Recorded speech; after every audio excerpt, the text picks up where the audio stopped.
Hey, everybody, this is Marley K. Hope you all are well. Today, I have a special guest for you, Watchman Nehemiah. I've been telling you about him for a couple of weeks now, and I wanted to bring him in to discuss the second portion of the Infrastructure of the Beast series that I started. And he's going to break down what the mark of the beast is, how all these different events and different things that are happening today in our world are tied to those things, and provide some insight into just about the things that we need to be looking out for, because I don't hear a lot of people in our community talking about it. And he has an extensive background and knowledge about this subject. Like, even before I even got hip to it, he was trying to tell me, and I was one of those people who were walking around asleep. And so I'm grateful that he did not, um, turn his back on me. But I'm one of those people who was asleep. So I'm really adamant about making sure our people are aware of what is happening and why we need to know. Because if you make the wrong choice, if you accept the wrong thing, you know, you could be going through the tribulation, and we could be going through, just a lot of different things that we don't necessarily have to go through. So, knowledge is power, and we want to make sure that you have the power and tools to make the right decisions. So, with that said, I'm going to introduce you to Watchman Nehemiah. I'm going to allow him to share some of his background with you, and then we're going to get into this interview.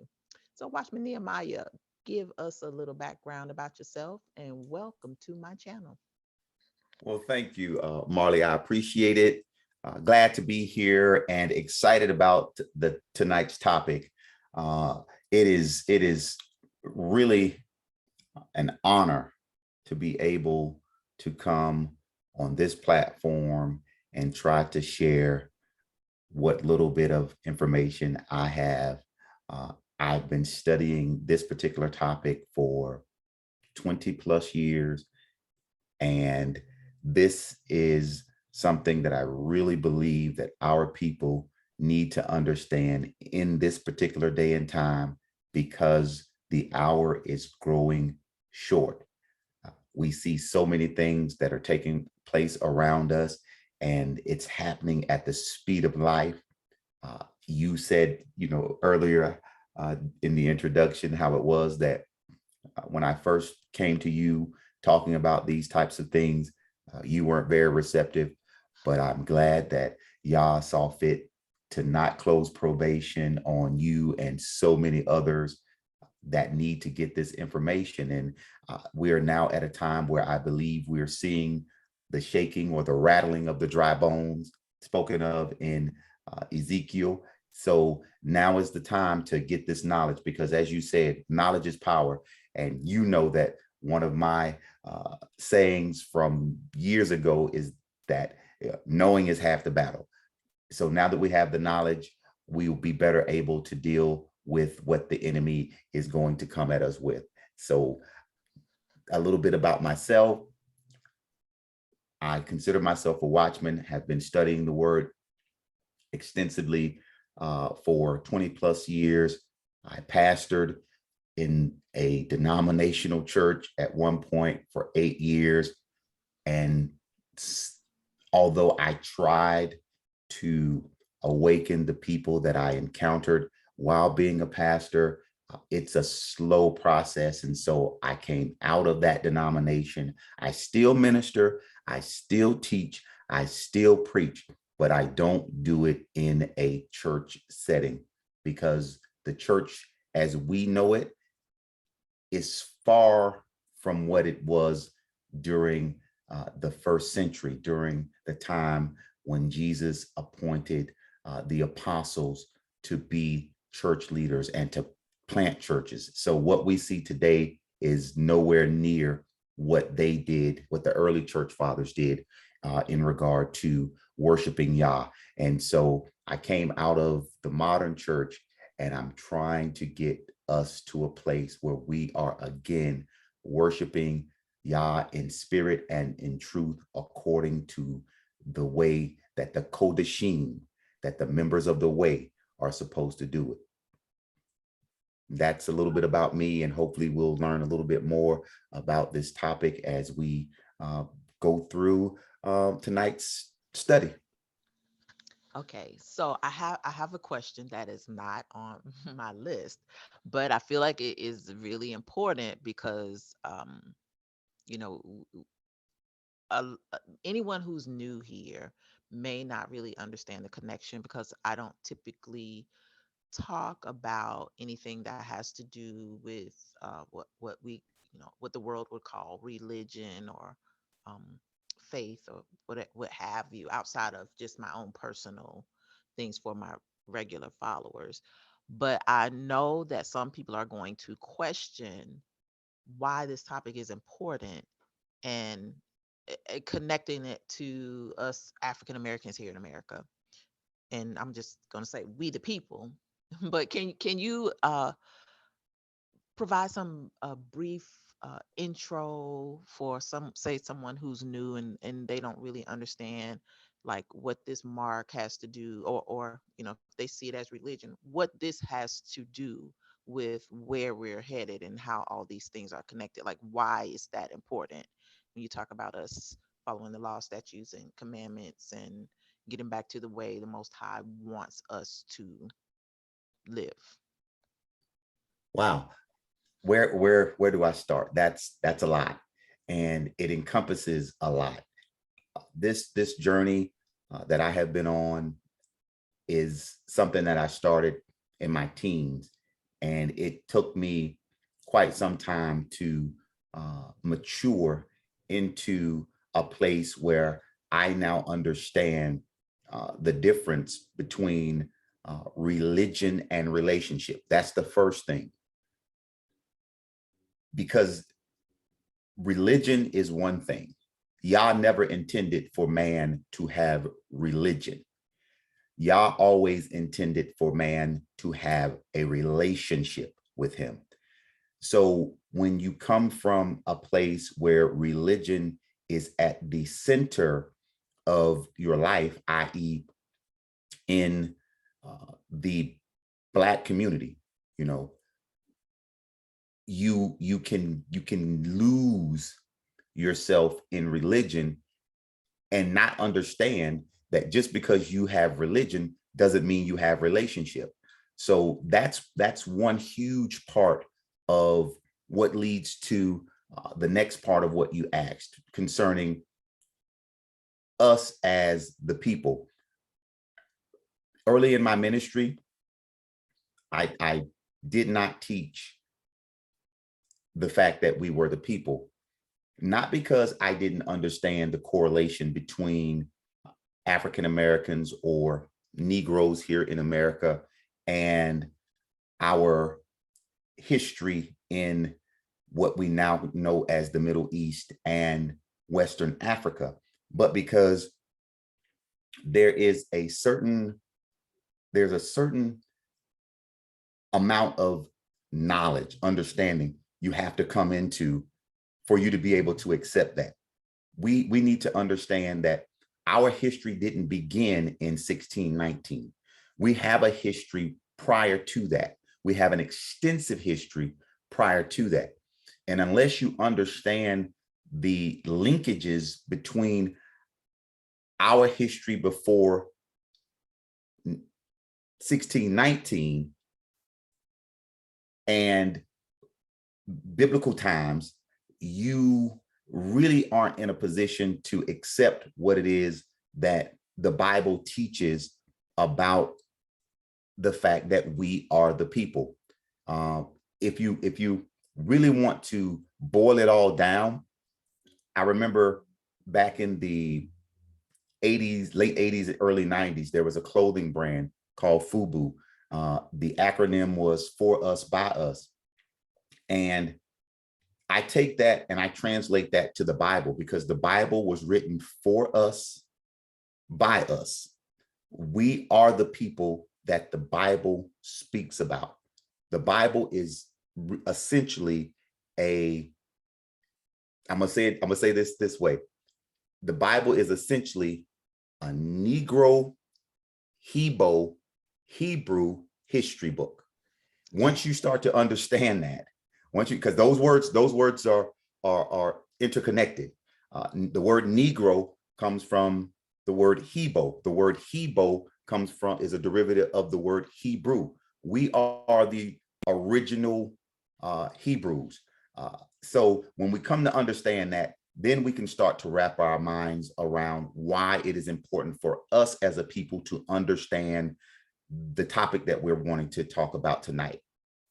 Namely, because if you can if you can make the connection between the biblical prophecies and what it says about the people of God, the Hebrews, the Israelites, if you can make that connection to us as quote unquote African Americans or Negroes in America, you will then be able to see how the story unfolds. And what is happening right now is a clear line. It's clearly written out in scripture. You can clearly see the connections from scripture, how these prophecies pertain to us.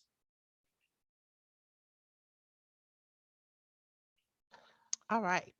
Very good, very good, very good. So basically, when you open the Bible and you see Judah or the children of Israel, Israelites, Hebrews, that's us. So when I say we the people, that's what that basically means. And so when you go throughout the Bible, you can't read the Bible without seeing us in Right, there without seeing because black faces. That's right. yeah, it's Cecil B. about us. DeVille, he got it all wrong in every movie since, where it's a case that you have white directors and producers, they got it all wrong. Passion of the Christ, wrong. Uh, Well, Christ, it's not wrong. I'll say this. I don't believe it's wrong. I believe it's their interpretation because they have to keep us unaware. They have to keep us hidden because once we awaken, things happen. So I think it's all intentional. I don't think it is an accident that they whitewashed everything and erased our history and made it their history, made it about them because all they do is anyway. I'm not gonna even get into that. that's a topic for another discussion. I'm not gonna even get into that. Okay, so with that said, if you if you understand biblical prophecy and you hear everybody saying prophecy is coming to pass, prophecy is unfolding, it is talking about us, what was done to us, what is happening now in the world, the wrath, the judgment, all that stuff. It is about us. But because we have had our history taken away from us, for so many years and, been sold and hidden and mistreated and educated wrong, and so we don't know. So we're coming into um this awakening or this awareness, but it is like at the last minute, and it's still like so many of us are not awakened. So one reason that I wanted to do this is because one, we need to be awakened, but two, because we have been misled and not taught properly by evangelical Christianity or Southern Baptist Christianity, or we'll just pick a denomination in the West. Our history is hidden, so we don't know what the truth is, and because we don't know what the truth is, we're basically getting ready to walk into something that we may not ever be able to redeem ourselves of, or we may, I won't say that, but we may have a lot of problems because we don't understand who we are. We don't really understand biblical prophecy because if you look at it as if you are a Gentile or something else and not the people. So, anywho, let's get into these questions so that you can help us better understand this time that we're living in, because I never thought that we would be living in time prophecy, but I can see it clearly now. And I just want to make sure people understand what the mark of the beast is. So, can you explain what the mark of the beast is for um, followers and why it's important.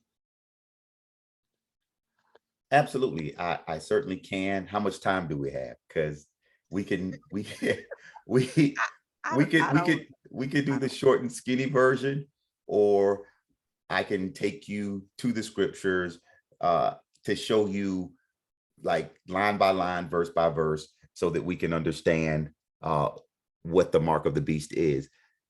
Now, if you want the short and skinny, I can condense it, and I think the listeners will still be able to get the gist of what it is that I'm saying, and maybe we can add some scriptures in the description so that they can go and look up the scriptures themselves, or we can go the long way and I can do a breakdown and really teach. It depends on how you want to meet this out.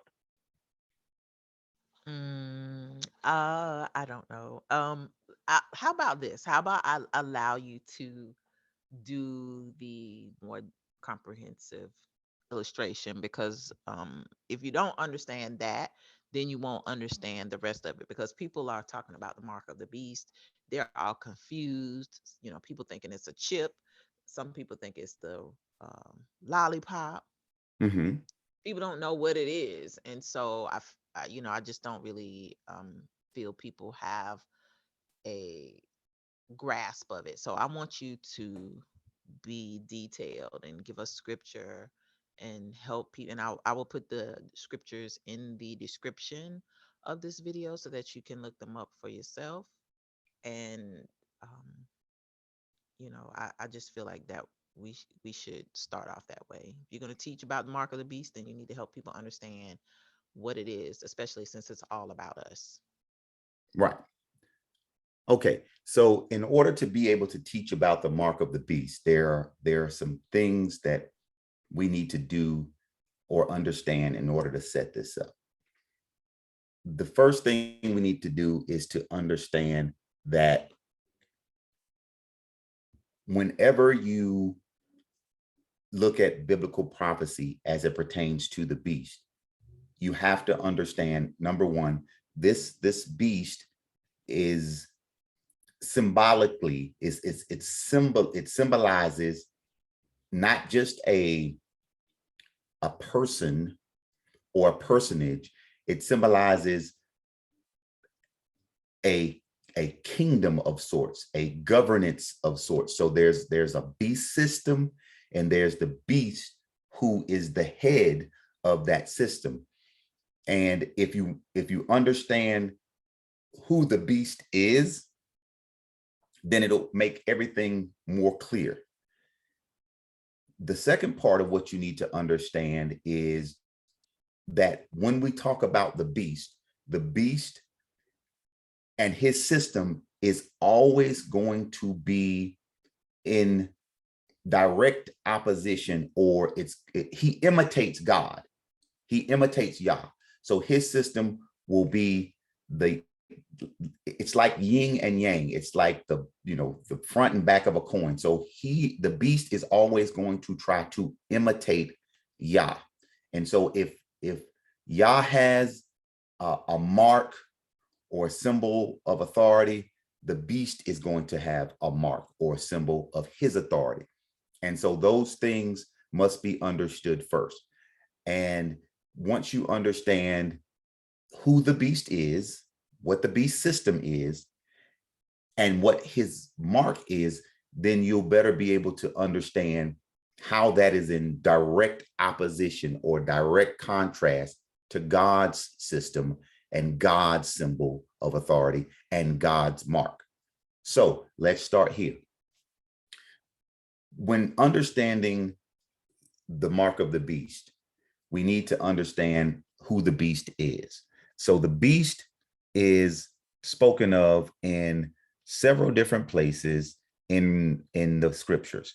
And so one of the first places that we see mention of this beast, as it were, is in the book of Daniel. This is a very familiar uh, passage of scripture to most people who are in the church, or most people who read the Bible, where in Daniel is told that King Nebuchadnezzar had a dream. And in this dream, Daniel interprets what King Nebuchadnezzar said, what he saw in his dream. So you can see it in Daniel chapter 7. Daniel chapter 7, beginning around verse 2. But let's start at verse 1. Let's start at verse 1. Let's read.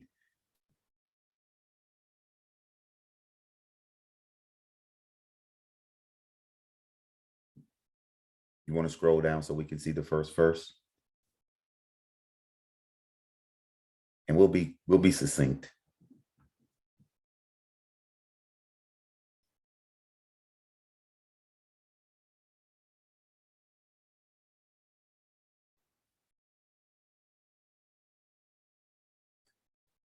In the first year of Belshazzar, king of Babylon, Daniel had a dream and visions of his head upon his bed. Then he wrote the dream and told the sum of the matters. Daniel spake and said, I saw in my vision by night, and behold, the four winds of heaven strove upon the great sea, and the four great beasts came up from the sea, diverse one from another. The first was like a lion and had eagle's wings, and I beheld till the wings thereof were plucked, and it was lifted up from the earth and made stand upon its feet as a man, and a man's heart was given to it. And behold, another beast, a second, like to a bear, and it raised up itself on one side, and it had three ribs in its mouth of it, between the teeth of it. And they said thus unto it, Arise, devour much flesh. After this I beheld, and lo, another like a leopard, which had upon the back of it four wings of a fowl. The beast had also four heads, and dominion was given to it. After this, I saw in the night visions, and behold, a fourth beast, dreadful and terrible and strong exceedingly, and it had great iron teeth. It devoured and brake in pieces and stamped the residue with the feet of it. And it was diverse from all the beasts that were before it. It had 10 horns. I considered the horns, and behold, there came up among them another little horn, before whom there were three of the first horns plucked up by the roots. And behold, in this horn were eyes like the eyes of a man, and a mouth speaking great things. And I beheld till the thrones were cast down, and the Ancient of Days did sit, whose garment was white as snow, and the hair of his head like pure wool. His throne was like the fiery flame, and his wheels as burning fire. We can stop right there. So in this particular vision, Daniel, again, is given a vision, and he is explaining what he saw. And what he saw mirrors the dream that he had given to King Nebuchadnezzar when he saw the statue that the king had built on the plains. And he described that statue as having a head of gold, neck and chest of silver. The thighs were of brass or bronze, and the legs were of iron. Then the feet were of iron and clay. Here is Daniel's vision, and he's describing these four beasts. And what we'll note is that these four beasts are in direct conjunction with the kingdoms that were described by Daniel in the statue. So really quickly, what's happening is these are successive kingdoms. The Babylonian kingdom was the first kingdom. Then you had the Medo-Persian kingdom, and then you had, Babylonians, Medo-Persians, then you had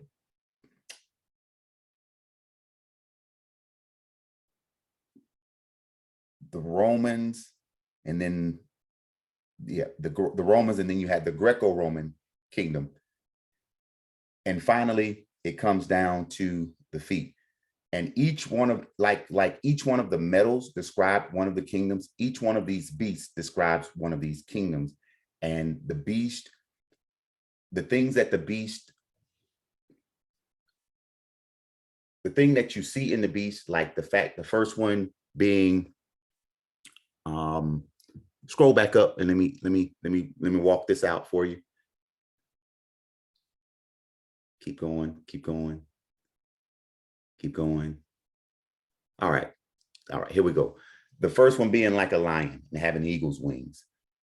This was a descriptor of the Babylonian kingdom, right? If you do any digging, any studying of the Babylonian kingdom, they had this symbol throughout their kingdom of lions that had eagle's wings.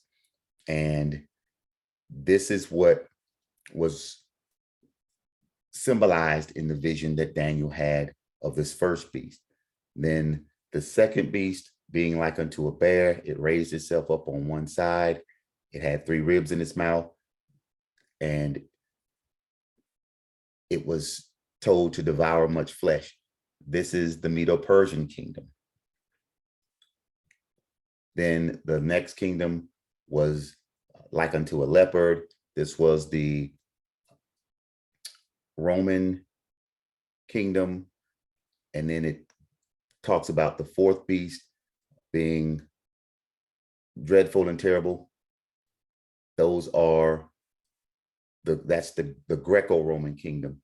And each one of these kingdoms, as you go through, what is symbolized is the fact that when it comes to religion, each one of these kingdoms divests its religious beliefs and traditions into, or imbues its religious systems and ideologies, traditions into the next successive kingdom. So each one of these kingdoms picks up the spiritual filth of the kingdom before it. So by the time you get down to this last beast that is described as being dreadful and terrible and strong exceedingly, this beast has all of the filth and all of the traditions and ideology of the kingdoms that came before it. That's why it is described as being dreadful and terrible and strong exceedingly. And when you look at this throughout world history, you'll see that all of these beasts have been condensed into one governing structure, one particular system, one particular kingdom, and this is the most important part, into one particular church. We have to understand that right there. It's been condensed all into one church, and this one church has as its head an individual that is, for all intents and purposes, the Antichrist on earth, because this person stands in direct opposition to God. This person says, by virtue of the office that he holds and the authority that the church that he governs or leads holds, that he is Christ on earth. In other words, he says that he is the vicar of Christ, meaning he stands in the stead of Christ on earth. This person says that he has the ability to do things that only God can do. And so when we understand what church this is and who this person is, let me give you an example of what this person says that they can do. They say that they can forgive sins. Only God can forgive sin. No man can forgive sin. So if you understand which church you go to and you sit inside of a booth and you lay out your sins to somebody on the other side of this veil, as it were, and this person tells you, okay, if you do 10 rosaries and 12 Hail Marys and you do a penance, then your sins will be forgiven, then you'll know exactly which church we're talking about. That church, as it were, quote unquote, is the culmination of all of those previous kingdoms and their religious ideologies, their religious traditions condensed into one. And it stands in direct opposition to Yah. Now, understanding that that is the beast system and that is where the beast comes out of will help us understand the next part. It will help us understand the mark of this beast. So before we get into the mark of this beast that was described in Daniel, that is described in Revelation, right? Let us understand what the mark of Yah is. Let us understand what the mark of Yah is, and then we'll understand better what the mark of the beast is. So let's go to the scriptures, and we're going to look and we're going to see exactly what the mark of Yah is, what God's mark is. Because if you understand what God's mark is, it will better help us understand what the mark of the beast is. So let's first go to Ezekiel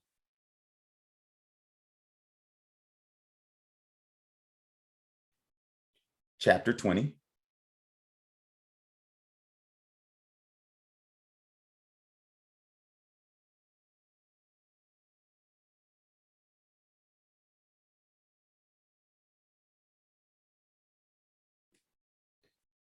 And let's read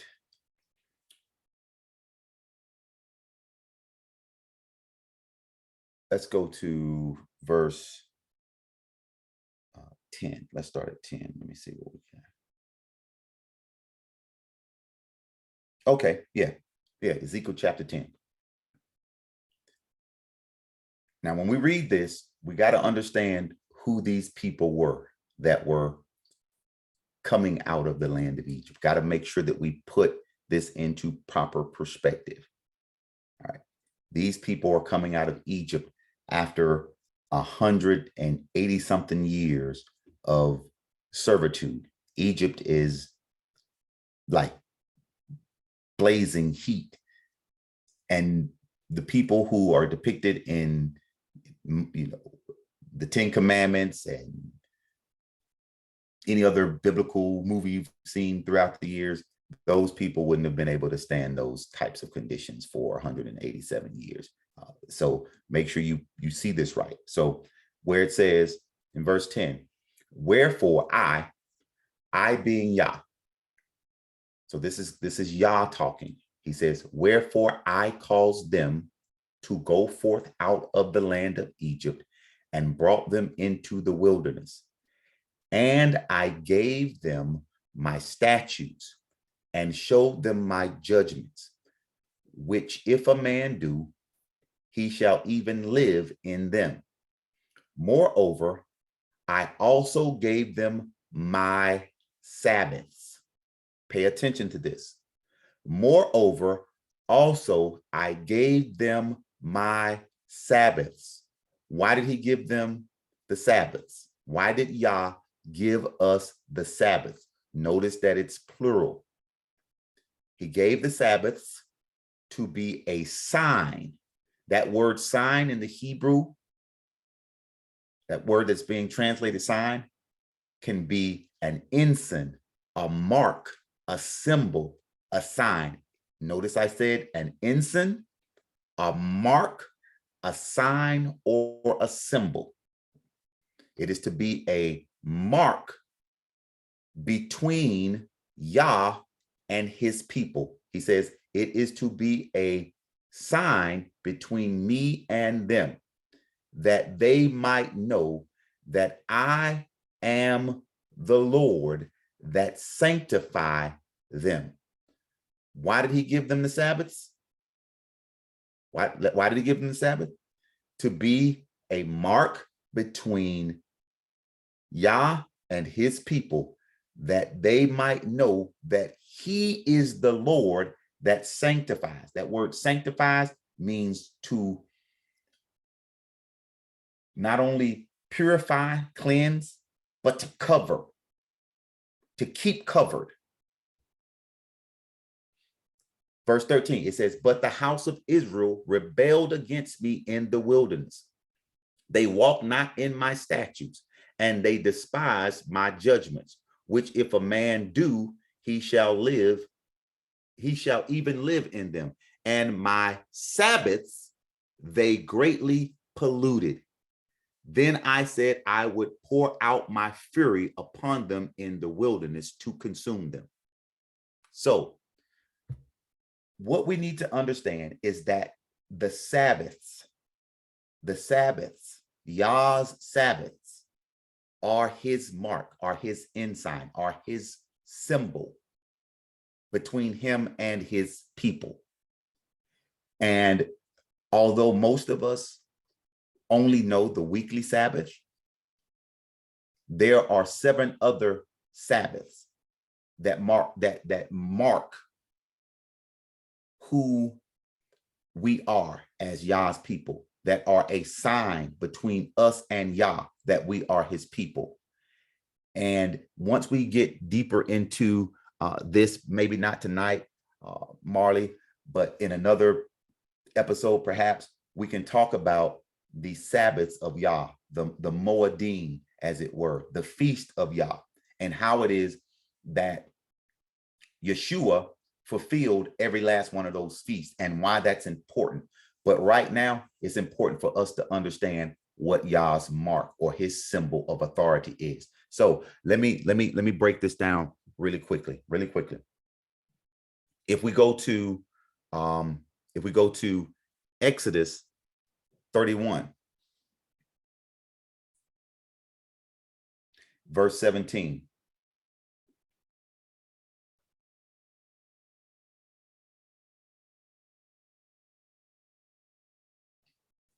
Let us read it again, because we're going to use the scriptures to be a witness to the scriptures. Go up to 16. It says, go up. Let's go up one more. Let's go up 15. Let's go up to 15. We're gonna get this. All right, here we go. All right. Yah says in Exodus 31, 15 through 17, he says, 6 days may work be done, but in the 7th is the Sabbath of rest, holy to the Lord, holy to Yah. Whosoever doeth any work in the Sabbath day, he shall surely be put to death. So the Sabbath day is a holy day to Yah. And it was so holy that Yah didn't want his people doing any work on the Sabbath day. And it was so important that the person that was found doing work on the Sabbath day would be put to death. 16, he says, wherefore the children of Israel shall keep the Sabbath, to observe the Sabbath, to keep it and to observe it throughout their generations for a perpetual covenant. So when it comes to the Sabbath, Yah tells his people, his children, Israel, to keep the Sabbath, to observe the Sabbath throughout the generations for a perpetual covenant between him and his people. That Sabbath is Yah's mark of who his people are. And you cannot change it. It cannot be changed.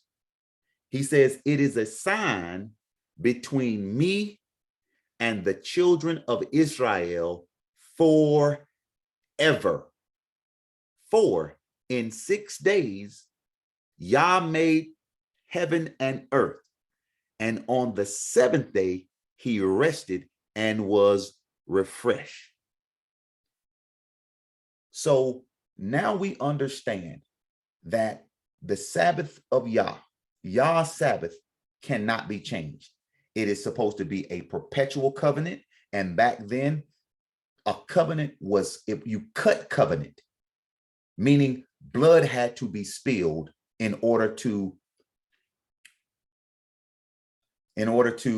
create a covenant. So a covenant was a serious, it was a serious thing between two people.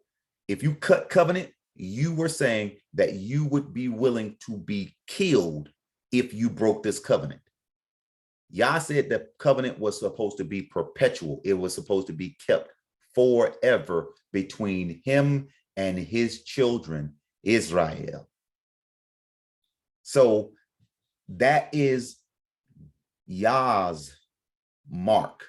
That is his symbol of his authority between him and his people. So remember what I told you in the beginning. The beast, if you know who he is, and we've already talked about who the beast is going to have a mark as well.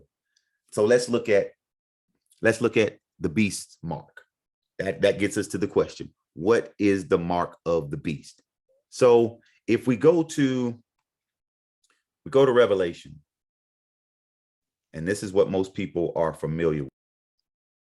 This meeting is being recorded. Okay. So as I was saying, we need to, now that we understand the mark of Yah, now we can go and get a clearer understanding of what the mark of the beast is. We know who the beast is. We know what church the beast comes out of. So now we're going to go into Revelation chapter 13, and we're going to read beginning at verse 1. And now we're going to hear about this beast again that Daniel spoke of, and we'll see the correlation between Daniel's visions, Daniel's beasts, and the beast in Revelation. Revelation 13, beginning at verse 1.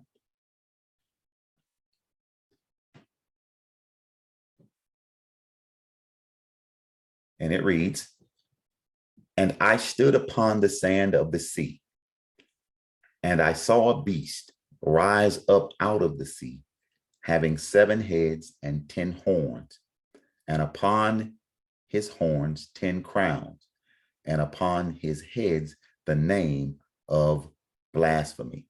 Now, there's a lot of symbolism going on here.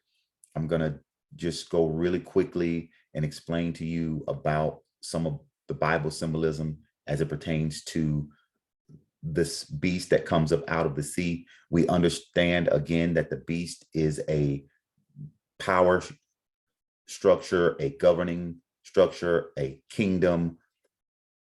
And in this case, it is a church system. It is a church system, and it's rising up out of the sea. And in the Bible, sea symbolically means many people. It rises up out of a place where at the time there were many people, meaning a multitude, a multiplicity of people and people groups.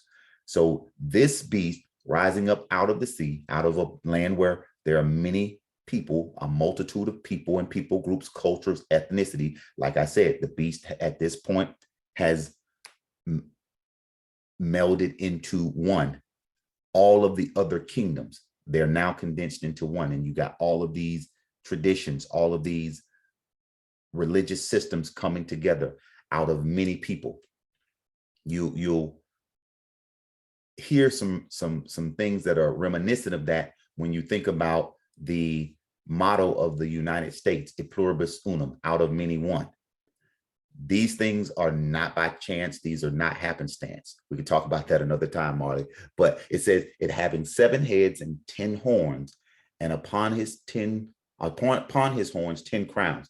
So the heads here are representative of Rome.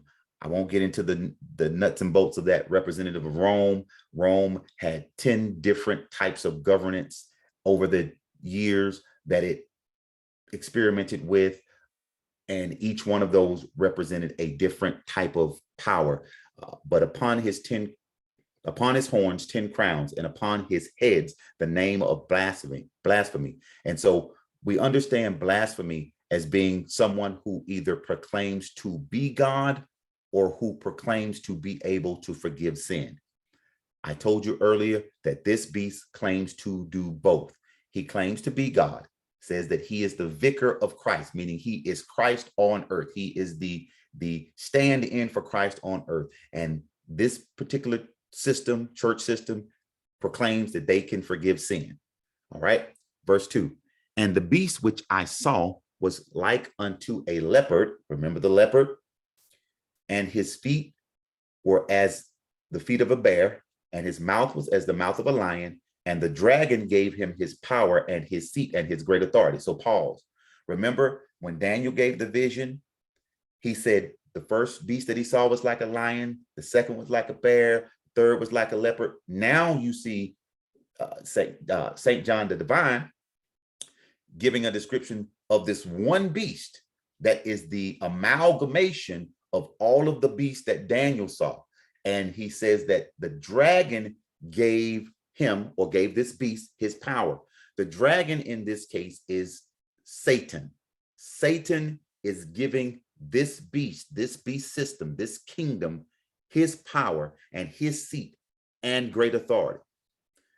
And in verse 3, and I saw one of his heads as it were wounded to death, and his deadly wound was healed, and all the world wondered after the beast.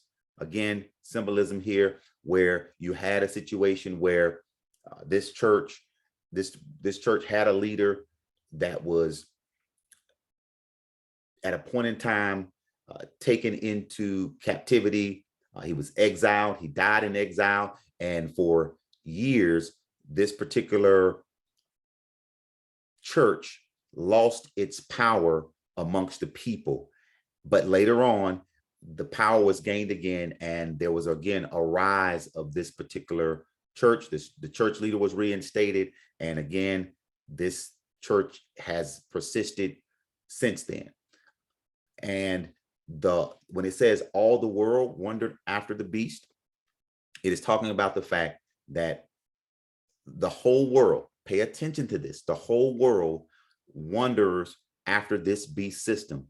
And people say, well, that can't be true because, not all the world follows the same religious system. Well, when you understand this beast, when you understand the religious systems of the world, you'll see how it is that even though you have people in different quote unquote religions, different denominations, at the core of those religious systems and those denominations, this beast still holds power. He is the one that orchestrated many of these religious systems. Really quickly, I'm gonna take an aside, and this is something that we can address later, Marley. But this is let me show you how this plays out today.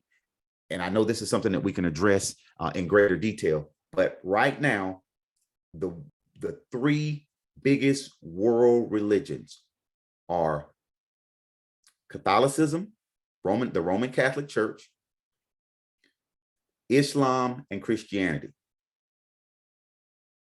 So what you'll find is that they are trying in Israel, they've come up with this idea called the Abrahamic Accords, where these three world religions are coming together at one place because they all claim that Abraham fathered those particular religions. You have the Christians, you have the Muslims, and you have the Jews. They built a synagogue, they built a Christian church, and a Jewish mosque in one place in the Middle East, and they're claiming that these are the Abrahamic religions. Well, this is how the beast is going to get everybody to come, quote unquote, together, proclaiming that we're all worshiping the same God, saying that Father Abraham worshiped, he fathered all three of these religions. So can't we all just get along? Well, what they're not telling you is this. Although Abraham fathered Ishmael, Ishmael went after an idol god. Although Abraham was the father of Jacob, Jacob became Israel, Judaism came out of that system. Abraham, he worshiped the Most High Yah. We don't say the God of Abraham, Ishmael, and whoever. We don't say the God of Abraham and Shlomo, whoever. We say the God of Abraham, Isaac, and Jacob, which is Yah. There's only one God that we should be worshiping. And although these religions can trace their lineage back to Abraham, that doesn't mean that Abraham worshiped the God of those other religions, because he did not. He worshiped the Most High Yah. But here we find in verse 3, and all the world wondered after the beast, this beast system, this church, this blasphemous church system. And they worshiped the dragon, which gave power unto the beast. Meaning they did, even though they might not have known who was behind the beast, they were worshiping the dragon, because the dragon is who is behind the beast. And they worshiped the beast, saying, who is like unto the beast? Who is able to make war with him? And there was given unto him a mouth speaking great things and blasphemies. Again, these things, these great things that he's speaking, saying that he can change this and he can change that, and he can order this, and he can bring about peace here with these treaties. But the main thing you need to know that he is speaking is blasphemy. Blasphemy being saying that you are God and saying that you can forgive sin. And power was given unto him to continue 42 months. Symbolism again. Verse 6, and he opened his mouth in blasphemy against God, to blaspheme his name and his tabernacle and them that dwell in heaven. And it was given unto him to make war with the saints. There's only one church system that is gone to length to war with the Kodashim, with the members of the way, with quote unquote Christians, and killed millions of them. And recently they came out and they acknowledged it, they apologized for it, but they killed millions of Christians in martyrdom because they would not bow down to this church system. And to overcome them, and power was given him over all kindreds and tongues and nations. And right now, this beast church, this beast system is in every nation, in every tongue, and all kindreds of people are worshiping this beast, not knowing that the power behind the beast is Satan himself. And all that dwell upon the earth shall worship him, whose names are not written in the book of life of the Lamb, slain from the foundation of the world. And if any man have ear, this is the part, let him hear. He that leadeth into captivity shall go into captivity. He that killeth with the sword must be killed with the sword.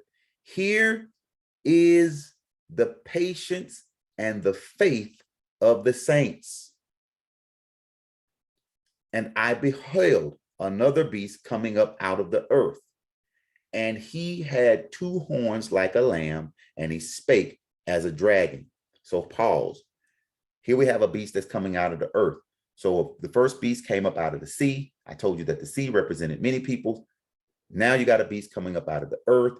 The earth denotes a land where there are a sparsity of people, not very many people compared to the place where you have many people, tongues, cultures, ethnicity. In this particular place, there's a sparsity of people. So this beast comes up out of the earth, meaning it's sparse amounts of people. And this beast is going to have two horns. Watch this, like a lamb, like a lamb. This beast, unlike the first beast, has two horns, means two types of power. And these horns are going to be like a lamb, meaning it's going to appear, it's going to come across as being lowly and humble and powerless. But here's the key. He had the horns like a lamb, but he spake as a dragon. Didn't have the power like the other beast, because he had horns. Horns symbolize power, like lamb, but he spake as a dragon. And watch this. And he exercises all the power of the first beast before him, and causes the earth and them which dwell therein to worship the first beast, whose deadly wound was healed. Now we're going to do another episode, and I'm going to break all of this down. I'll bring my Bible study, but right now, just know and understand that this beast is very familiar to all of us. The second beast is very familiar to all of us. When I show you who it is, some of you will be amazed, but at the end of the day, you'll find that the second beast, even right now today, is doing exactly what the scripture tells us it is going to do. Prophecies being fulfilled, right? So verse 13, and he doeth great wonders, so that he maketh fire come down from heaven on earth in the sight of men, and deceiveth them that dwell on the earth by means of those miracles which he had power to do in the sight of the beast, saying to them that dwell on the earth, that they should make an image to the beast. Which beast? The first beast, right? Which had been wounded by a sword and did live. And he had power to give life unto the image of the beast. Which beast? He gave life to the image of the first beast, and the image of the beast that the image of the beast should both speak, and cause that as many as would not worship the image of the beast should be killed. Now, here's where we're getting into the mark, right? Because the first beast has certain powers. That's a church system.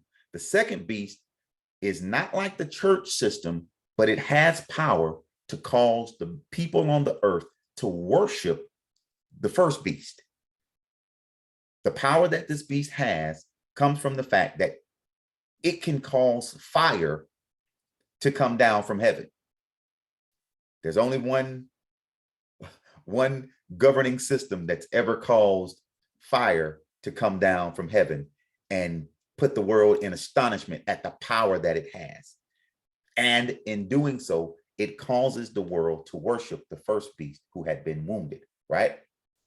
So it says that this beast, the second beast, is going to cause those people of the world to worship the image of the first beast, and it would kill those people who would not worship the image of the beast.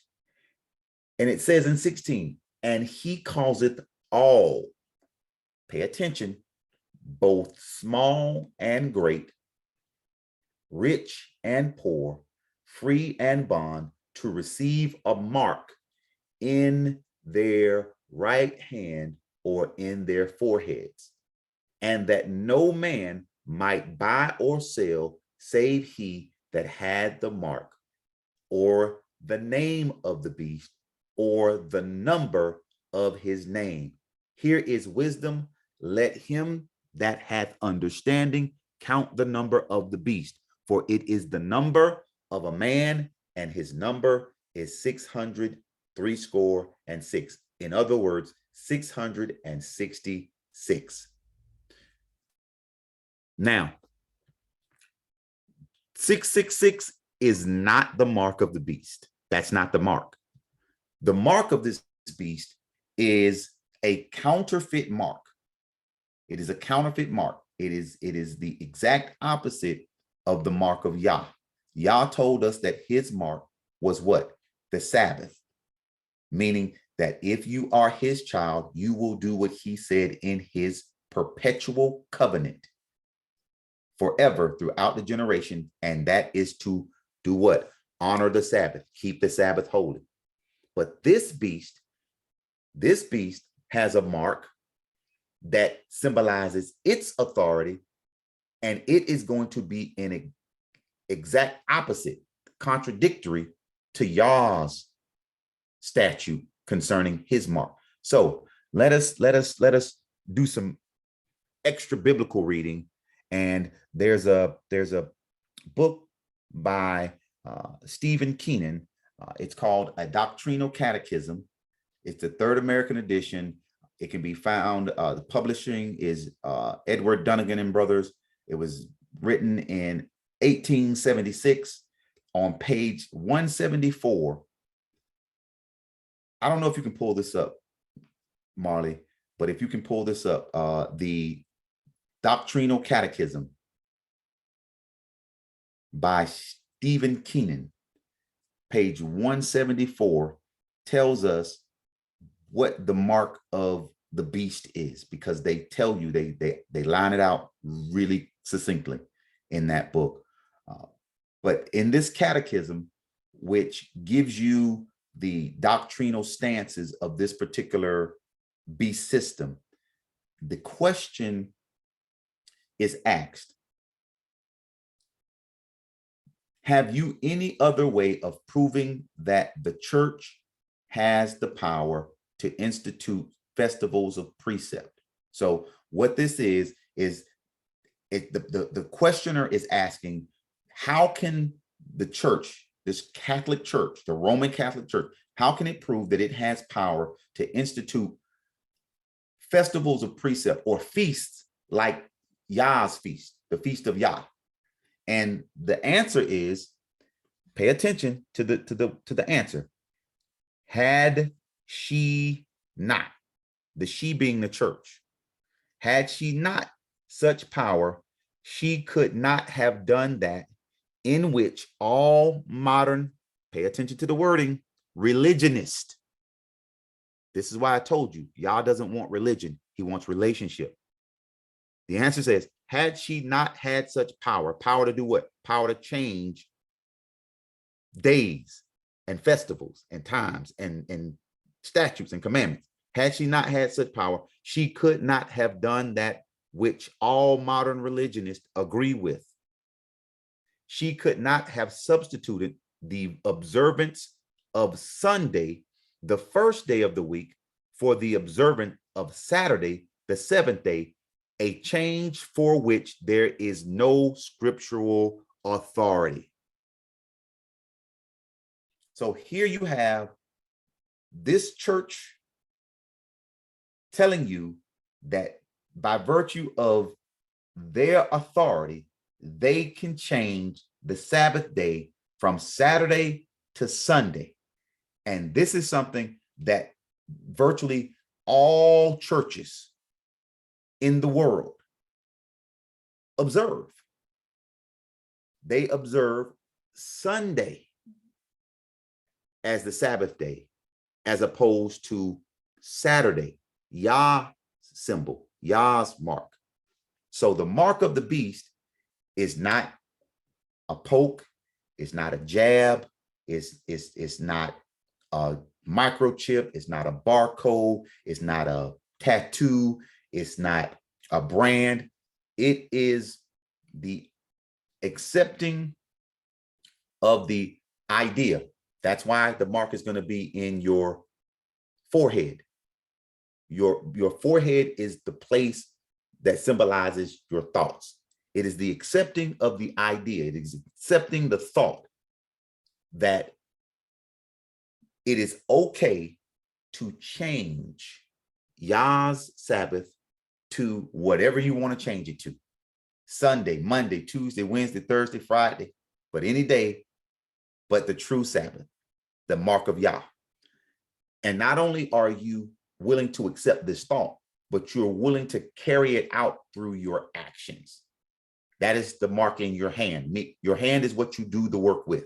You're willing to do the work of this beast by carrying out this thought through your actions, saying that you are going to accept the ideology, you're going to accept the religionist view that you can change Yah's laws, statutes, and commandments such that you no longer have to observe the Sabbath of Yah, but you're going to observe the Sabbath that has been given to you by the beast. So that is the mark of the beast. Not the poke, not the jab, not a brand, not a microchip. None of that is the mark of the beast. I hope that answers some questions for those of us who really are willing to do the Bible study, do the breakdown, to be able to get into the meat and the bones and the marrow of this thing, because this is something that we must understand. But that is what the mark of the beast is.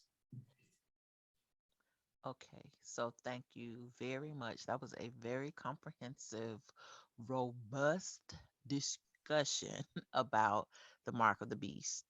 And just to summarize, the mark of the beast is the Sabbath, observing Sabbath and all of these Sabbaths basically to demonstrate, who our God is, or who our, you know, Most High is. It's not Rome. Okay, let me clarify. The mark of God is observing Yah's true Sabbaths, the feast and the weekly Sabbath being on Saturday. The mark of the beast is Sunday worship. Okay, thank you. Yes. Yes. Okay. So I have a question, because a lot of times people get kind of tossed up about the right hand and the forehead. Can Mm-hmm. you explain the significance of the right hand and the forehead, as it relates to Revelations 13, and Mm-hmm. why people may be misled by, attempts to confuse us by the things that this beast system is creating in order to create confusion? Because make no doubt, make no bones about it, everything that they're doing is to cause confusion and to make us doubt what we know, or confuse us, those of us who may be new or just awakenings. We don't necessarily um, fully understand the significance of this right hand and forehead, because it's not really talked about in Revelations, and when people talk about it, they don't really discuss it accurately. So can you share with us the significance of the right hand and the forehead, um, in other scriptures, and why it's important and why it's mentioned in Revelations with this mark? Yes. The Again, the forehead and the right hand are another case of the usage of biblical symbolism. And so if you go into the Old Testament, you'll find that Yah told his people to write his laws, statutes, and commandments on their hearts, uh, and to put them in their foreheads and on their hands. In doing so, what he was saying is, I want you to place my laws, statutes, and commandments in your heart, in your innermost being, such that they become second nature to you in terms of the way that you think. Because the way that you think will dictate what you do. So it is by placing Yah's laws, statutes, and commandments in your heart, then it translates into your thoughts, which is your forehead. And what you think will translate into what you do, the works of your hands. So here, as I said, the beast is going to want to imitate Yah. And he is saying that his mark will be in your right hand and in your forehead, meaning that if you take the mark of the beast, you are taking on the thoughts of this beast system. You're taking on the ideology of this beast system. That's going to be represented in your forehead. So you think it, you're going to do. That is going to be manifested through the works of your hand. Your right hand is the hand of power. And so you are going to accept the ideology of the beast system, and you're going to do the things that the beast tells you to do. That's why the mark is going to be in your right hand and in your forehead. All right. Thank you very much. So I have another question. Um, why won't we be able to buy or sell without this beast system's mark, knowing that it's not a chip or a barcode or digital ID per se? So Interesting. can you explain that? Yes. So the first thing I'll tell you is that we live in really interesting times, and I think that our listeners will be able to understand this with more clarity than any other generation in the world. But also, because we now see this thing coming to fruition, we now see the vestiges of this system being able to keep people from buying or selling if they don't have the mark. We can understand clearly how this association of the mark ties into the economy. So, really briefly, we have to think about what's happening with the world economy right now. We won't get into the nuts and bolts of it, but just a broad overview. Um, we see changes, sweeping changes happening in terms of world economics. The biggest thing of note right now is the advent of digital currency. Never, ever in human history has it been possible for mankind to take what we would use as money, whether it be gold or silver, or, I mean, like in Bible days, salt, oils, and we trade those things. We would trade those things for other things. We would use them as a exchange or a store of our wealth. Well, what's happening today is money is being digitized. It's being put into digital format, such that if we took all of the currency out of the economy, the dollar bill, the yen, the ruble, whatever currency that your country uses, we take that out of the economy, and we say that instead of, doing it the old way and trading paper, instead of doing it the old way and exchanging, coins, gold, silver, or copper, we're going to digitize everybody's money. It's cleaner, it's faster, you can make things happen, instantly. Well, think about this. When everything is under this one world economy, this one world rule, and everything is digital, these people behind the scenes will be able to say, wait a minute, if Marley or Nehemiah or Ezekiel or whoever doesn't subscribe to our rules, if they don't subscribe to our laws, if they don't do what we tell them to do, we can turn off their money. If they don't take the mark, and we'll get into this in a little bit greater detail in a minute. If they don't take the mark, then they are against our system. And because they're against our system, they can't participate in our system. And because you don't have money in hand, you don't have, silver in hand, you don't have gold in hand, it's all digitized. It would be nothing for them to, with a few keystrokes, turn your digital bank account off. and you wouldn't be able to buy or sell. And that's the way that they're going to get a lot of people to subscribe to this mark. Because if you don't subscribe to the mark, you're not going to be able to participate in their economy. How many people are prepared mentally, physically, financially, spiritually, emotionally to be placed in a position where you, because of your beliefs, because of your stance with Yah, are not able to participate in the economy? You can't go to the store and buy groceries. You know, you can't do the things that other people are doing because you don't have access to their system. Right. So it's gonna be kind of be like it was during the Rona event, where if you didn't have a lollipop card, you couldn't go out to eat, like in New York or in California.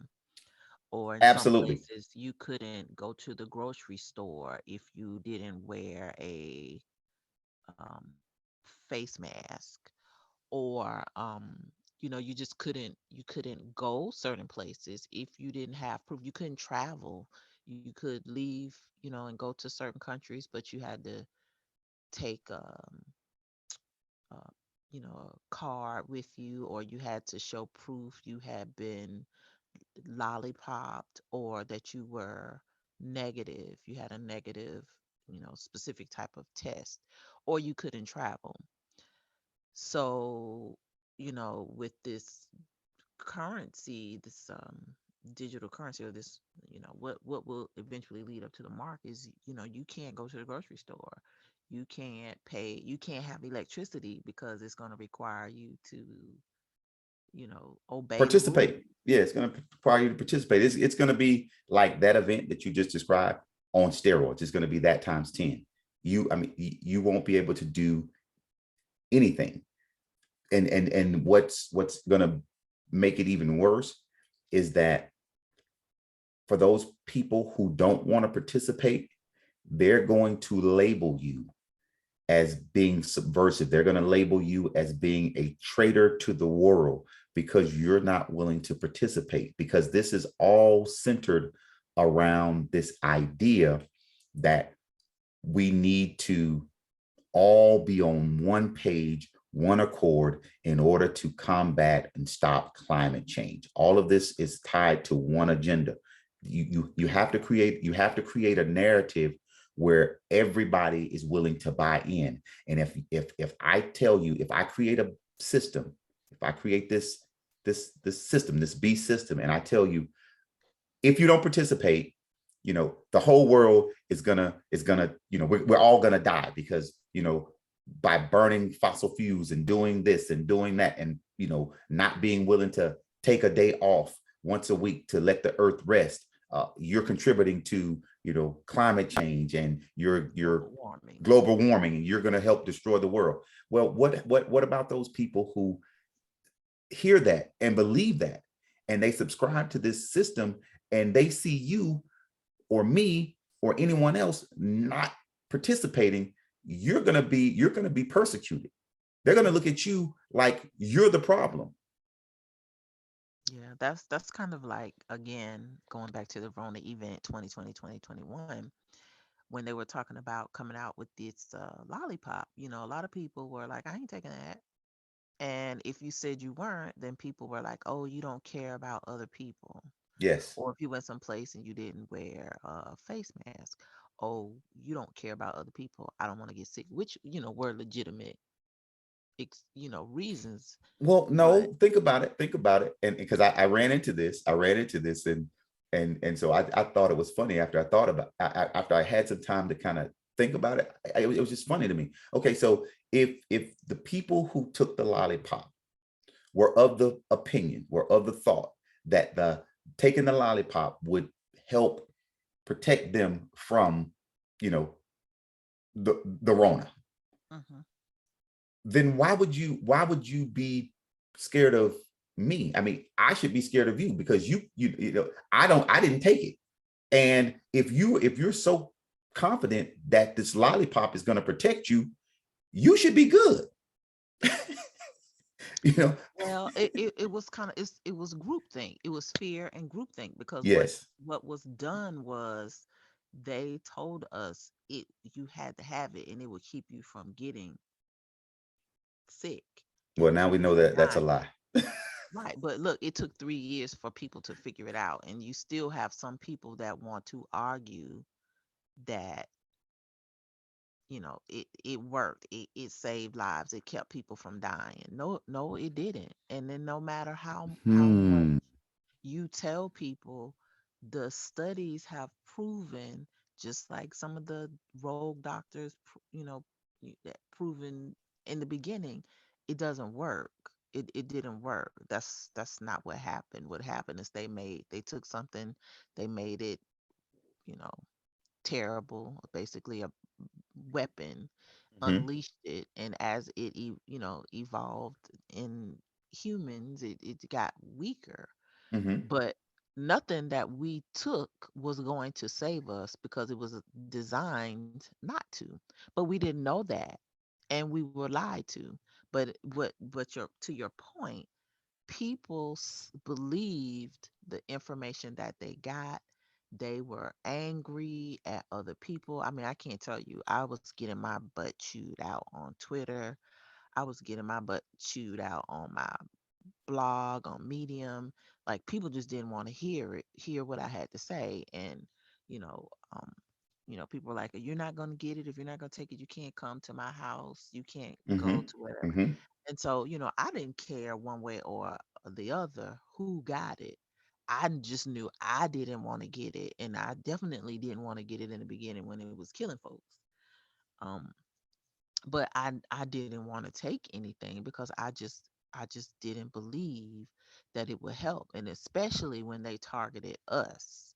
And that's something that you didn't really speak on, is how these things are targeting us, and we, because so many of us don't know who we are, we don't understand why we are being targeted. Like, I didn't know why we were being targeted during the Rona Hmm. event.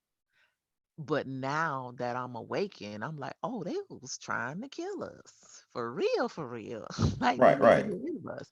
But I didn't know that. Well, So, we've been targeted since the time of Jacob and Esau. Let's, we can go all the way back to Jacob and Esau.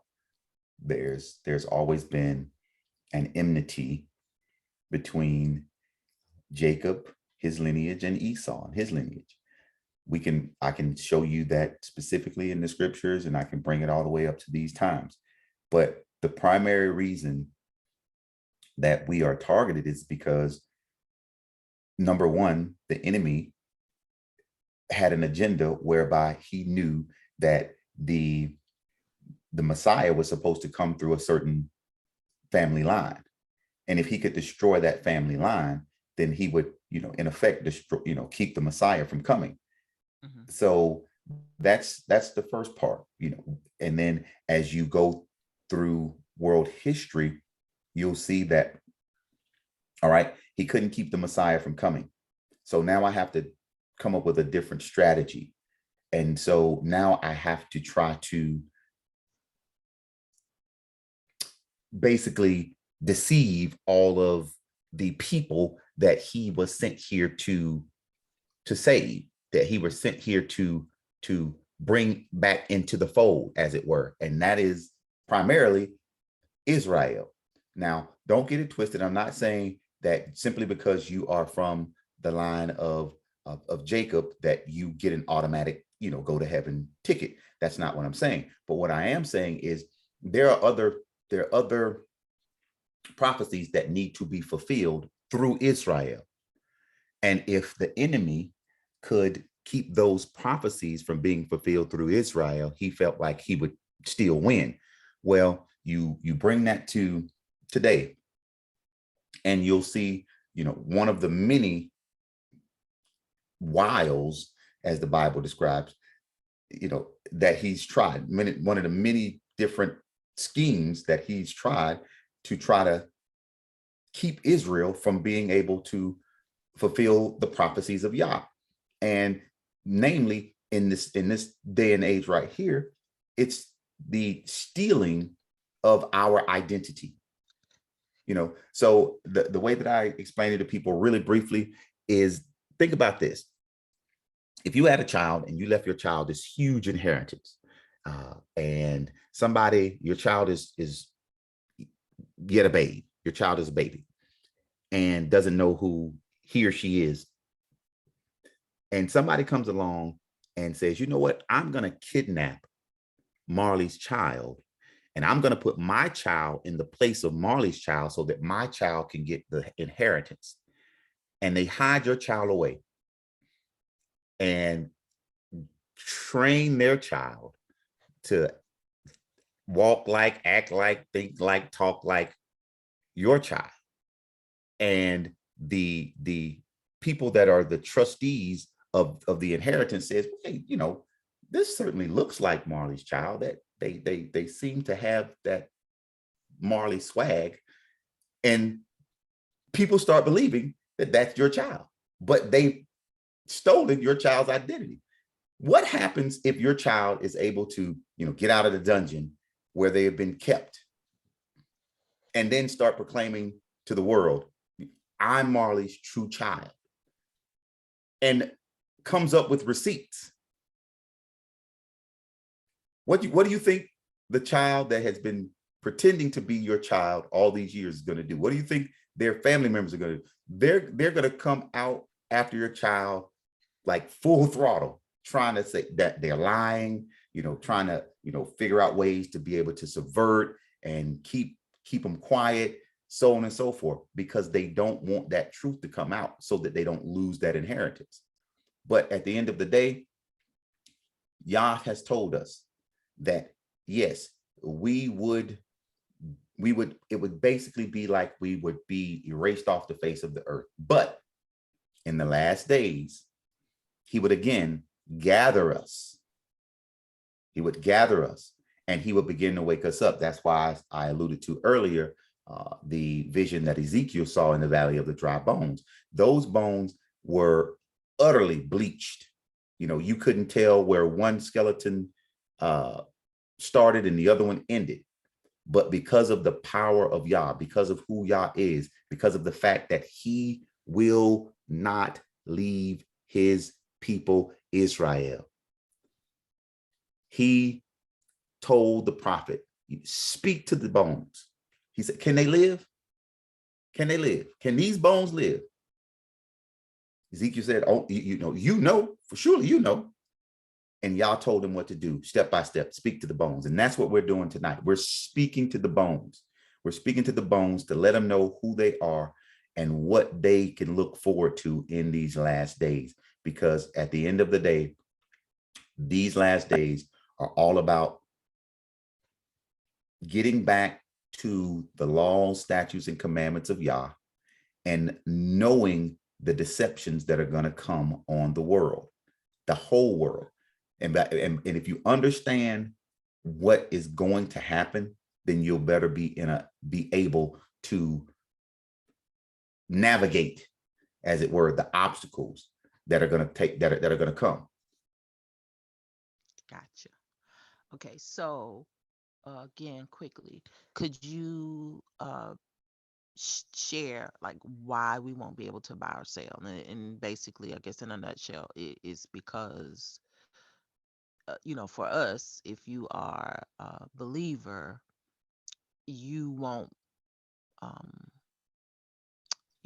observe the wrong Sabbath, their Right. Sabbath. I mean, The they one. have many names for it. They have the green Sabbath, earth Sabbath, all of these flowery names that are designed to make people think that they're doing something that's good, something that's supposed to be for the good of the earth.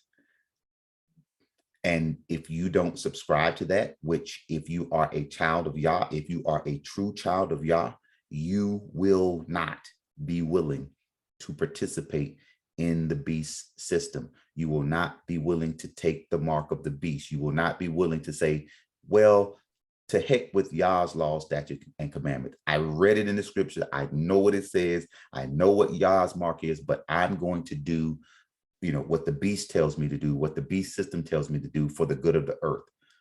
Because at the end of the day, we have to know and understand that the earth doesn't belong to the beast. It belongs to Yah. And Yah is going to do what he chooses to do with his earth. And it doesn't matter what he does with the earth, because if you are in his hands, he's already told you that the heavens and the earth are going to pass away. But for the people who are in his hands, he will keep you, even if the heavens and the earth melt with fervent heat, as the scripture described. If you're in Yah's hands, you don't have to worry about that. But because of the persecution that is going to come, many people are going to subscribe, and they're going to take the mark of the beast. But I pray that because you now understand what the mark of the beast is, you will be better able to ready yourself, put yourself in a place where you're not willing to take the mark. And by virtue of you not being willing to take the mark, you will not be able to operate in the beast economy. You will not be able to buy and sell like you do now. So you're going to have to go back to bartering. You're going to have to go back to doing things, the old ways. You're going to have to go back to doing, growing your own food and making your own clothes, et cetera, et cetera, et cetera. But you will not be able to buy or sell unless you take the mark of the beast, which is Sunday worship. When it's forced Sunday worship is the mark of the beast. Compliance with their green Sabbath. Okay, and we're gonna talk about the Green Sabbath a little later. Um, so I was gonna ask, whether you could explain, or how will we know when this time is upon us, this time of this mark, and do you have any specifics about what events or what types of things can followers look for to know we're close, or to know whether or not that choice is upon us, and so that they can be ready? My goodness. The events are taking place now. I don't know how many of your followers are paying attention to things that are happening in national and international world news. Well, we talk about everything on this channel, so Well, yeah. I'm just So trying to. the events are taking place now. So if you pay attention to what's coming out of places like Davos, the WEF, if you pay attention to what's coming out of Rome, Italy, with regard to the papal bulls, the edicts. Laudato Si is one of the ones that I always tell people to go and read. If you understand what the power that those types of writings from that church, from the Pope, the type of power that it has to form and inform legislation, not just in Rome, Italy, but all across the world. It influences legislation across the world. And so if you go and you read Laudato Si, you will begin to see that these events are already taking place. They are already putting things in place. For instance, there's a website that has been put up. I mean, and there's several, but there's a website that's been put up by a gentleman. And what was it? The Green Sabbath. It's the Green Sabbath. I have it up. I can share it. Yeah, share that. The Green Sabbath. Um, and so these people are taking pages right out of you know the Pope's playbook when he wrote Laudato Si. Um, and they're you know using these platforms and informing people of what they expect to happen in the very near future with regard to this idea of climate change. And so the events are happening right now. Not only are you seeing, the ideas of Green Sabbath or an international a world Sabbath, a day where we do no work. The whole world is going to take off on this day. And I know it sounds good to a bunch of people. Oh man, I don't have to work on Sundays, and we just chill and we help save the earth at the same time. Well, that's how they package it. It looks pretty in the package, but when you open it, it's a Pandora's box. But not only that, you have what you see happening with the banking systems. All right, you know, in America, you can see slowly but surely they are eroding the banking system such that, and they told you about it back when Biden signed the executive order where he described how it was that the United States at some point in the future, it was supposed to be December of last year, was going to go to a digital currency. I guess they couldn't get it right, and so they had to push it back. And so now by July, some point in July of this year, all of the major banks have already started the process of learning how to operate and switch over to this digital currency that's supposed to be backed by the Federal Reserve. That's just that, though these things are the beginning, because if they can do, like I said, if they can take currency out of the banking system and get everything digitized, and they tell you, in order to be able to buy and sell, you have to be willing to participate in the green Sabbath to save the earth. So all of these things, although they may seem innocuous separately, when you put it all together, you will begin to see these things building up to a point where you're not going to be able to buy or sell. So these things are already happening. The events are already taking place. You just have to be mindful of what's happening. So you have there now. FedNow is set up to launch in July. What is FedNow? FedNow is the digital dollar that the United States is putting together so that we can get off of physical currency, fiat. This fiat currency. We're going to go from fiat to digital fiat currency.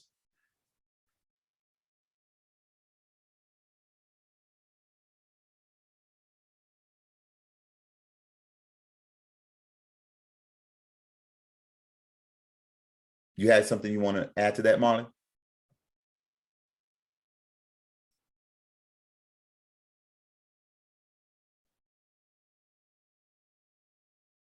I can't hear you.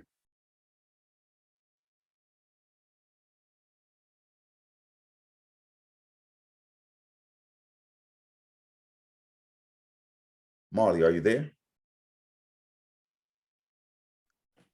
I don't know what's happening. Can you hear me now? I can hear you now. Okay, so maybe it was just it did not like that particular site, because that particular site is owned by the computer guy who knows all things, and so it could be Mm. problematic. So anywho, uh, you gotta connect the dots when you're Got to doing connect the this. dots. Yes. So I just stopped sharing it.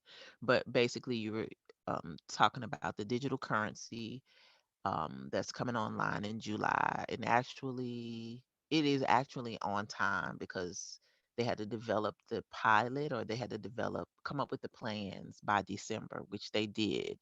And then in January, they announced that several of the big banks in America would be doing this pilot.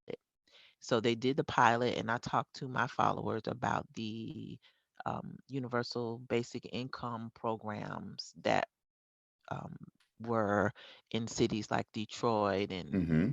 LA, and they used those digital currencies, or those tracking systems of that blockchain technology, with those benefits in order to track what people did. And Mm-hmm. at the time, they did not disclose that's what they were doing, but that I eventually found out that that's how that was going. So they've been testing this out for quite some time. Yes, yes, just a trial run before they go big with it. Yes, absolutely. Just like with the lollipop, that's a trial run to see How many people are going to be willing to comply? Let me find the pockets of people that may be resistant so we can identify them.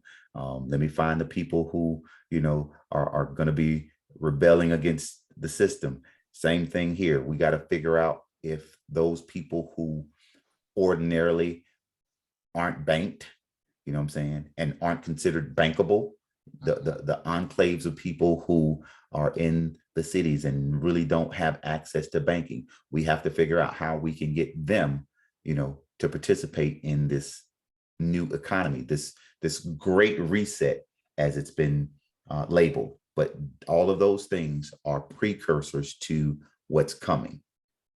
Right. And this digital currency system, this payment system, and this digital ID, digital wallet, whatever, those are like the final pieces that they have to put into place in order to force the mark of the beast on us, so, so to speak.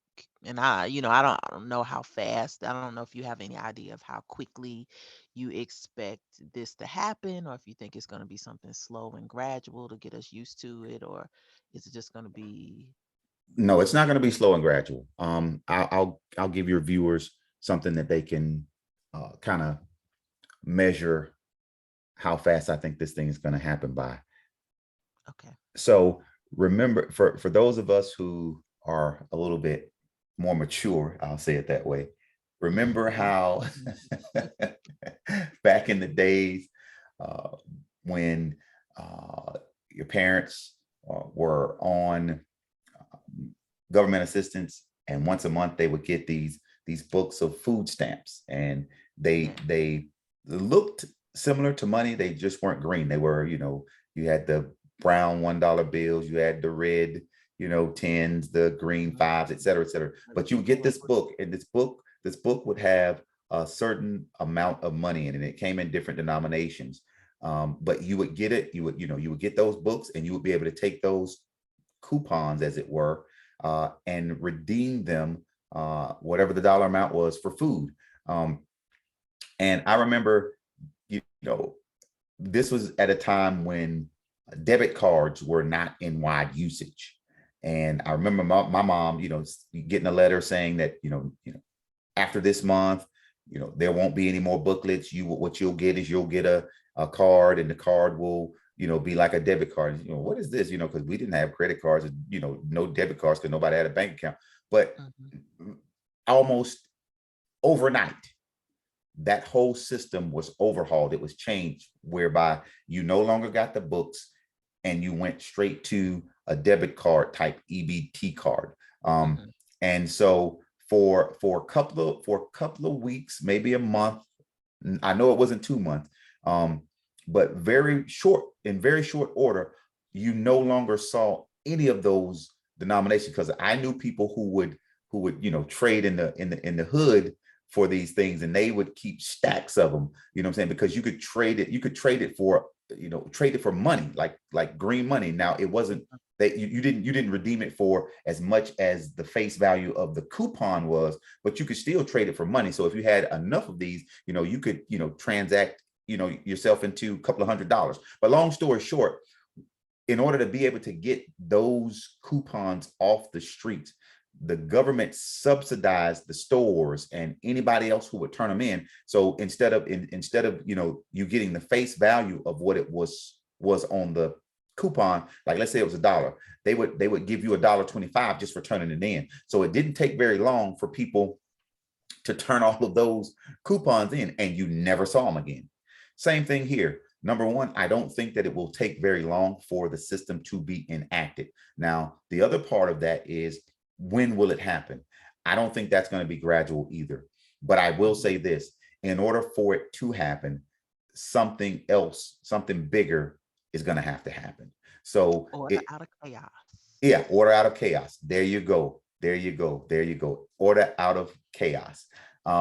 So the Hegelian dialectic is such that they're going to create an issue. They're going to create a problem that is going to scare the populace into turning in their money, right? Because they know that there are enclaves. There are pockets of people who don't use traditional banks. They hide their money in mattresses. You know how grandma used to do it. She would put the Mhm. money inside a stocking, put the stocking inside of a sock, put the sock inside of a jar, put the jar inside of a can, put the can inside some aluminum foil, and put it in the freezer because they just didn't trust banks. Right. And so Because they they're lived through the Great Depression, so right, they because they, and remember. so that's what they're going to do. They're going to create another Great Depression. So there, you can see kind of like the early stages of it now with regard to, the collapse of some of these banks, and now people are a little bit leery and they're a little bit scared and starting to, take money out of the banks.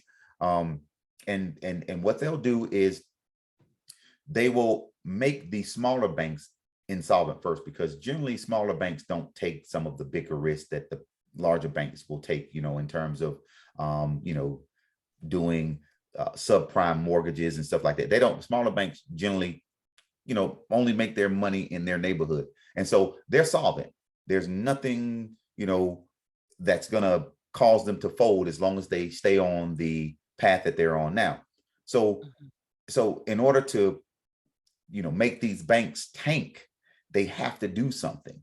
They have to do something. And so they'll I don't know what it's going to be, but I'm guessing, my guess is that they'll cause uh, a ripple in the economy whereby people, either by fear or by virtue of them incentivizing them to do so, will either take their money out of the smaller banks, causing the smaller banks to topple or be gobbled up by bigger banks. And the bigger banks, because they're subsidized by the government, they're going to be really quick to, you know, play into the system. They're going to, because they want to continue to get those subsidies. They want the security of knowing that they're still going to be backed by the government or bailed out by the government. And so I don't know exactly how it's going to play out, but I'm telling you, within the next, I would say 2 to 3 years, yeah, you're probably going to see something major happen in the economy, whereby the banking system, as it were, is going to be crashed, and then they'll have to do exactly what they've been saying all these years. They're going to have to do a reset. They're going to have to do a reset, and once they turn it off and turn it back on, it's going to be all digital. Mm.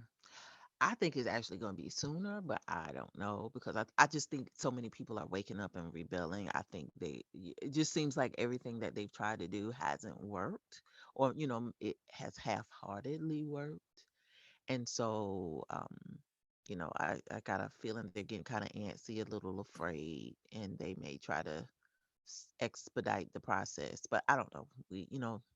We're all just kind of sitting around watching, guessing. So don't hold us to any particular Yeah, timelines. don't hold me to anything, but just But know it. You don't have long. You do not have long. right. So that's another reason that you need to prepare. Hmm. We don't know when the Most High coming to get us. We don't know when our daddy is coming to fight. We don't know when he coming to get his children. So we have to prepare. That's right. And that's why, I've been really adamant about sharing with my followers, preparing, with gardening, getting things to barter with, making yourself valuable, understanding what your skills, talents, and abilities are. Absolutely. Let And me say this real quick, because I'm okay, telling you, in I it's not funny. It's not. But I think about this because you keep hearing people tout the fact that, Black women are the most educated bloc in America. And that's great. That's fine. Be educated as you want to be. Get your degrees. But I'm telling you, when the system goes down, degrees are not going to, put food on the table. Skills are going to pay the bills. Being able to sew, being able to make cloth, being able to grow food, being able to do, fix something, things. I mean, because at the end of the day, a lot of the things that we rely on are based on technology, and these technologies might not be available to us, especially if we don't, subscribe to the system. And so we're going to have to go back to the old ways of doing things. And, in the old ways, you had to get your hands dirty. You had to know how to do some stuff. And, so I'm just saying, skills will pay the bills. Learn some skills. Making soap, listen, this is a good one for you ladies, guys too. And I don't want to make this, gender specific, but learn how to make candles. We're gonna need candles. We're gonna Yeah, need to that's be. I'm telling you, learn how to can, learn how to learn how to can. I'm telling you, learn how to smoke meat. Learn how to do those things that are gonna afford you the ability to grow food and keep food long term. Because when the system turns over, if you don't subscribe to the system, you better have some skills in order to be able to pay your bills and get you over. all righty then. Well, I approve of that message because you're not going to be able to pay your light bill because you won't be able to work. You won't be able to access a bank account because all transactions will be digitized. And so you're going to be limited, and I think people underestimate that. So let me ask another question. Mhm. Um, what can you connect and I think you did it a little bit, but can you make it more concise, connecting WEF's climate agenda, Sabbath, and national Sunday laws? Yeah, easily. So the World Economic Forum. So these are these are the people that think because they have money, they know better than anybody in the world. And they come together, usually at Davos, and they like set the agenda for the world. And at the head of this thing is this old geezer, Klaus Schwab. And I mean, dude, I mean, you got one foot on a banana peel, the other one in the grave, and you're trying to tell everybody in the world what they need to do. You're not gonna be to see it. So, but anyway, the Well, World hey, Economic if you Forum, never, you know, you never know. the World Economic Forum, is putting out this propaganda, whereby they're trying to convince us that the world is going to hell in a handbasket because people Because we are eat too many yeah, cows and the because we eat cows too many fart. cows and the cows are farting. you know they've been pushing this for a while. And while I do not I do not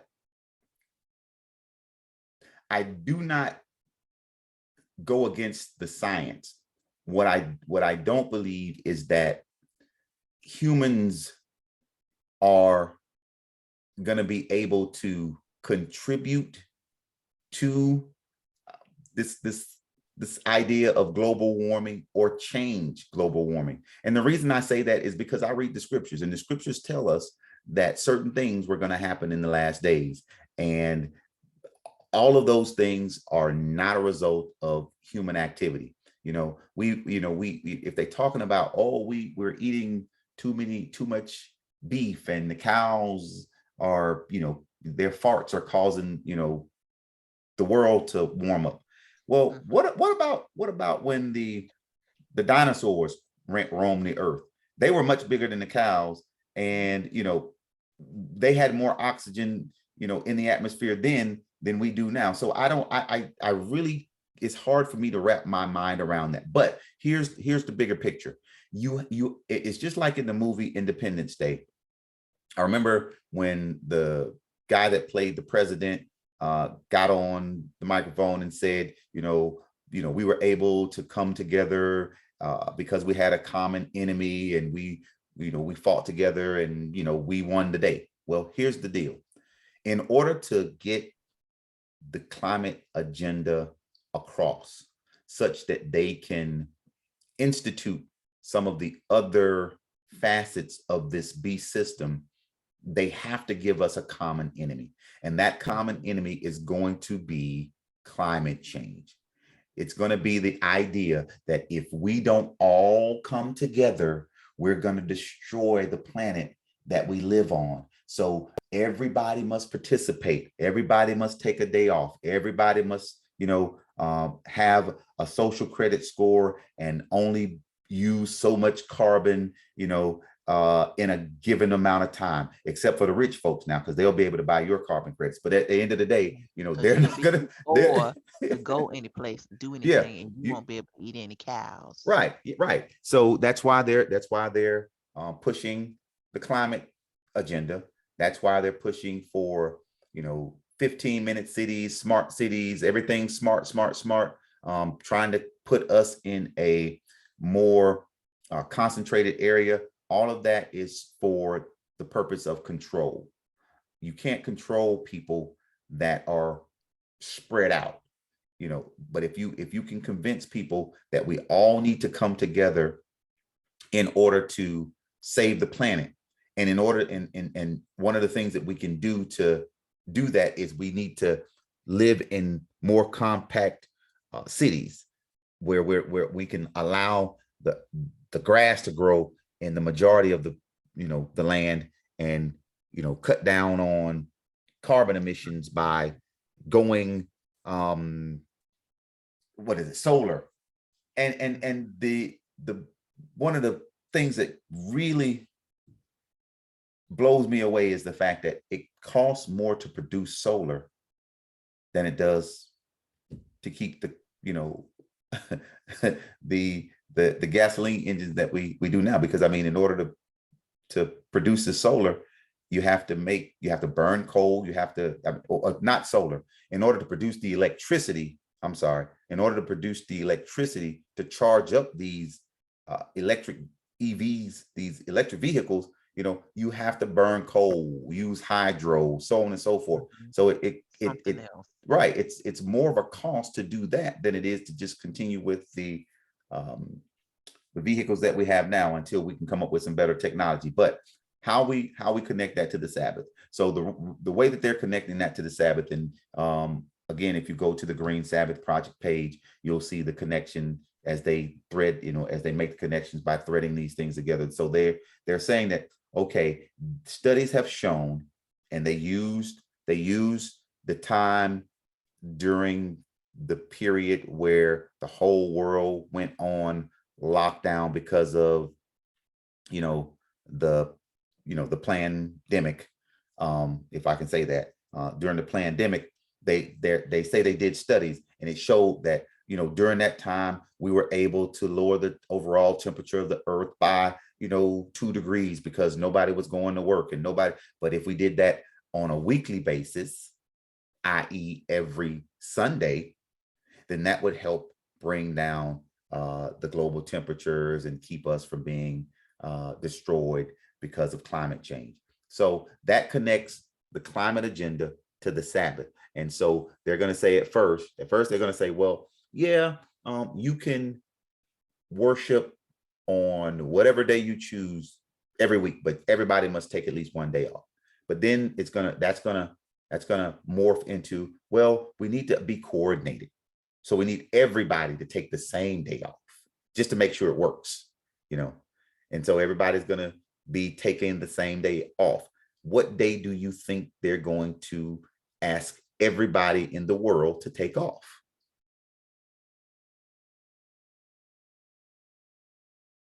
Sunday. So on this is the Green Sabbath page. Am I right, Marley?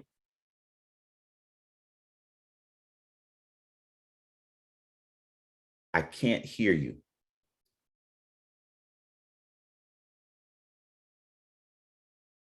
So I think this is the Green Sabbath page, and it says, increasing numbers of people see the wisdom of observing a technology Sabbath, a break from all devices with screens. Every Sunday since 2007, Mexico City has handed over some 55 kilometers of streets around its historic city center to bicyclists, skateboarders, rollerbladers, toddlers on push toys, parents behind strollers, and other pedestrians, attracting sometimes tens of thousands of people. More recently, Bogota, Colombia has introduced car-free Sundays that the population savors, while England's playing out has helped parents in hundreds of places temporarily close off local neighborhood streets to car traffic so that kids can play.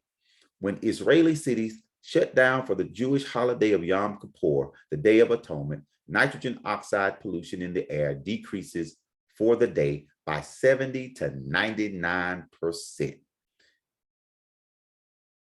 So they're already telling you what day they're wanting you to take off. And they wrap it in this nice little bow saying that you're doing something great for the world, something for the planet, something for the babies, something for families. Well, at the end of the day, that's just the wrapping that they put on it, because after a while, it's going to be mandatory.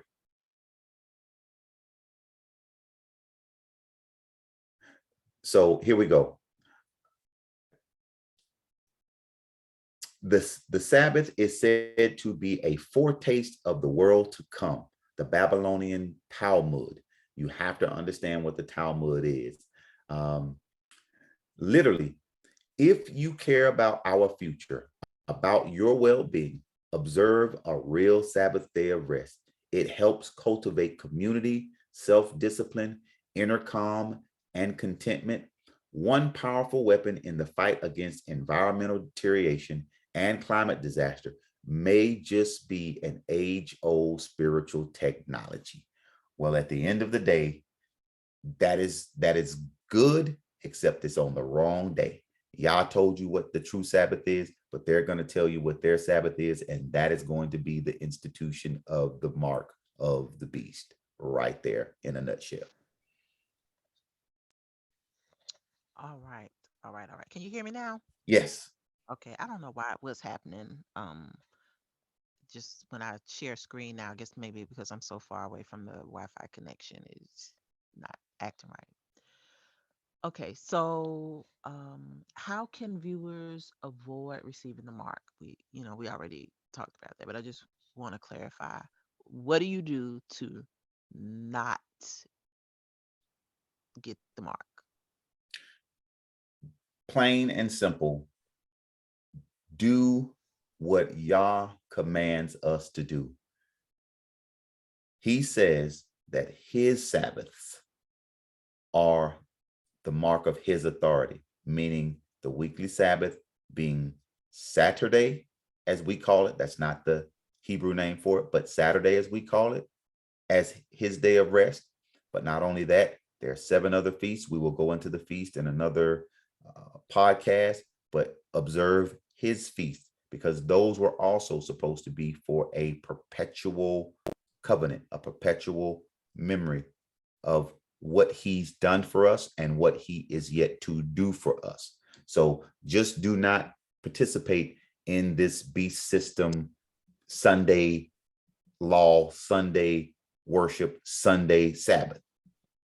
That's the way that you will make sure that you avoid receiving the mark of the beast. Got it, got it, got it. Okay, so I think I have one more question and then I'll wrap it up or get your final thoughts.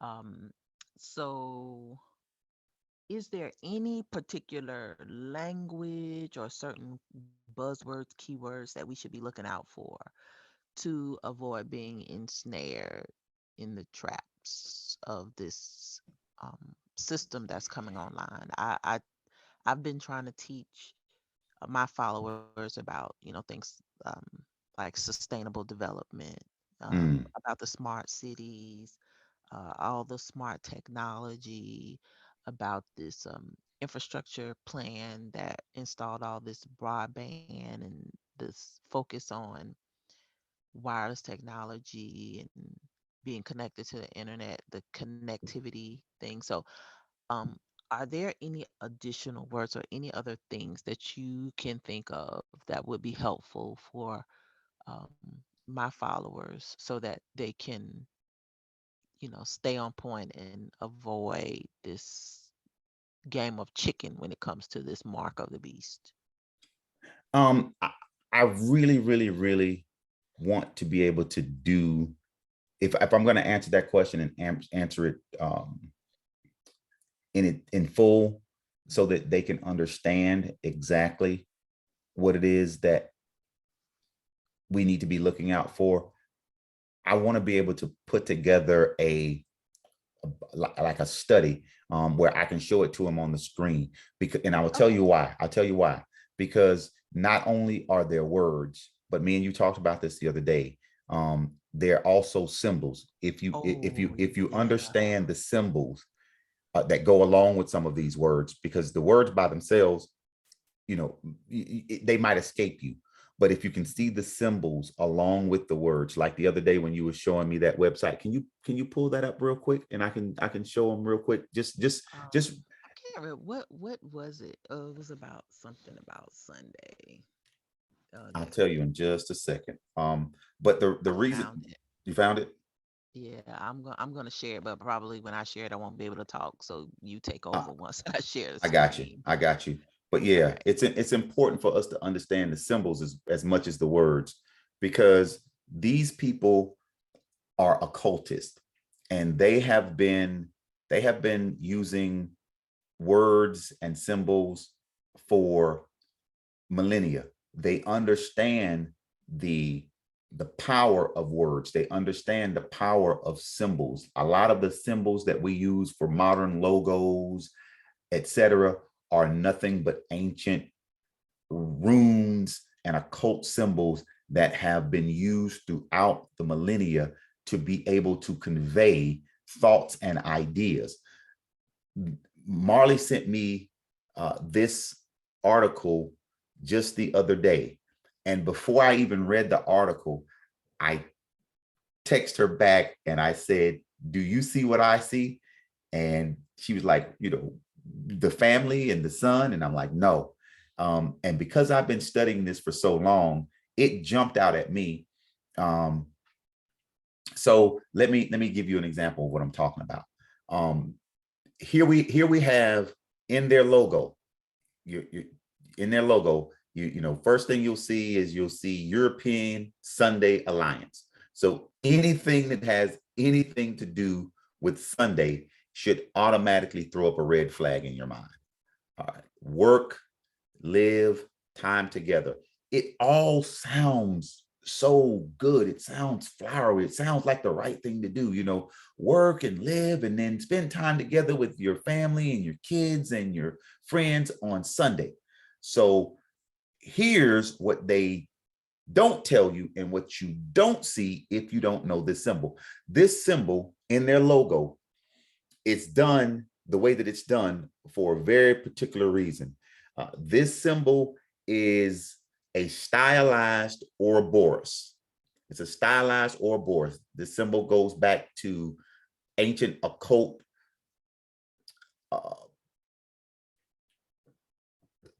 occult societies, like way back. And what it is it symbolizes the serpent eating its own tail. And you'll see it in most of the cultures that came out of the kingdoms that we talked about from Daniel. So it goes all the way back to Babylon. But the serpent eating its tail, they'll tell you that, oh, it symbolizes infinity. No, what this symbolizes is destruction. The fact that the serpent is willing to destroy even himself in order to try to subvert God's plan. So that symbol that they had in their logo is nothing but a stylized Ouroboros. And you can tell that it's a stylized Ouroboros because of the fact that they went to the great pains of making the Roman numerals 1 through 7 look like scales on the back of a snake. I mean, so not only are you supposed to be looking out for keywords like sustainable development, climate change, climate agenda, great reset, look for symbols too, because the symbols play just as much a role as the words. And so if you look at the Roman numerals on the back, on the that are on this circle, those are to represent like scales on a snake. And the one side, the orange side would be the like the back of the snake, and then the yellow side would be the underbelly of the snake, and they're both, coming into each other, symbolizing an Ouroboros, which is an occult symbol. So although these people are talking they're talking good, European Sunday Alliance, and everybody associates Sunday with something good. This is letting you know that these people are not good. These people are occultists that are trying to get you to subscribe to this beast system. And they're trying to do it with, work, live, time together with family, lies from the pits of hell. When I saw that Ouroboros, I knew what they were about automatically.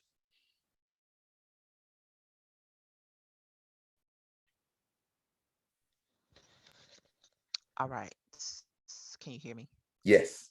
Okay.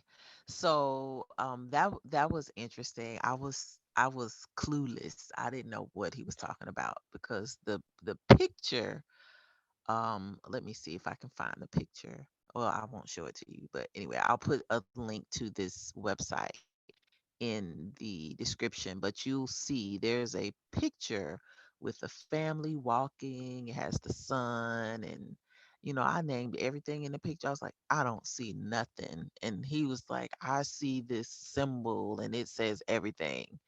And when he explained it to me, I didn't know what it was because I don't study, I just haven't studied the occult. And most people who come out of the Christian church, we just were not taught about the occult. Like, we were taught to stay away from it. We just didn't know, which is crazy because we need to know what we are up against. So we just didn't know. And I I was shocked. So now I'm aware myself of, these symbols. Every time I look at something, I look at the symbolism on the page. And I saw something else today. I didn't have we haven't had a chance to talk, but I saw something else that I was going to show you. Different website, same symbol. So There you go.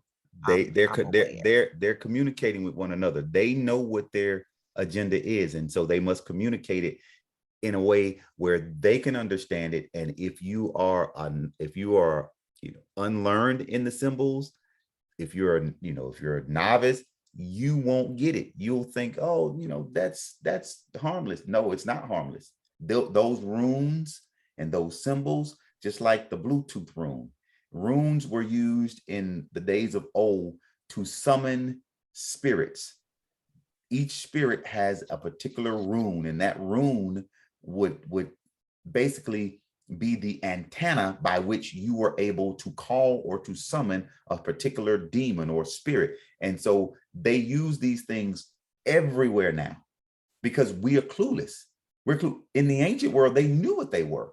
And so you really wouldn't be able to get by with it. But now you have them everywhere, and people are clueless to the fact that when they go and get certain tattoos, it's a rune, and Oh, you are opening yourself up to spiritual warfare. You're opening yourself up to possession because you don't understand the symbols. But I'm telling you, I got a real good study on symbols, as well as the understanding that words are powerful. Words have meaning, and you have to understand the original meaning of a word in order to be able to understand sometimes what these people are saying. There was a recent uh, study that I did on the document that came out of the meeting between the Catholic Church and the Evangelical Church, whereby if you read what the Catholic Church was saying, they didn't cede anything. They didn't concede anything.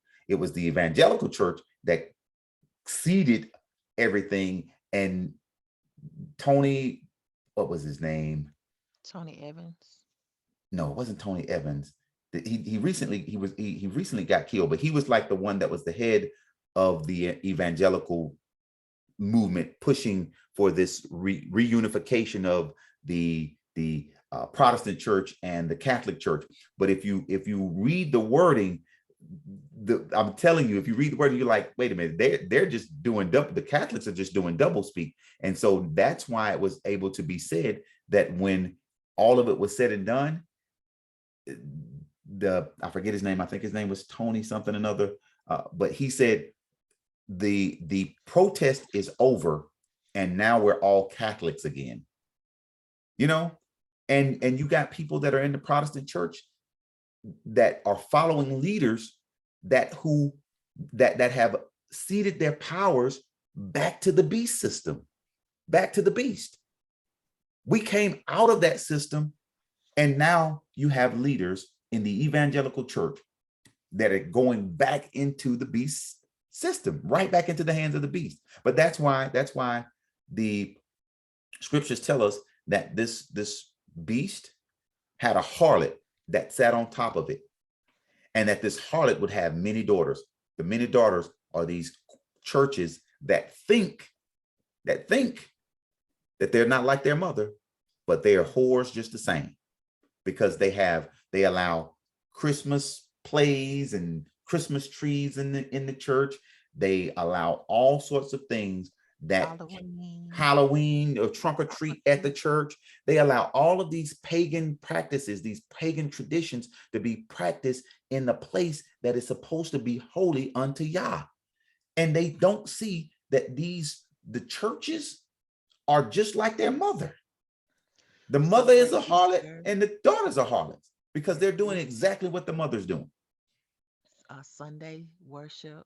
They celebrate or they observe Sabbath on Sunday, just Yes, like Rome told them to. just like Rome And told them to.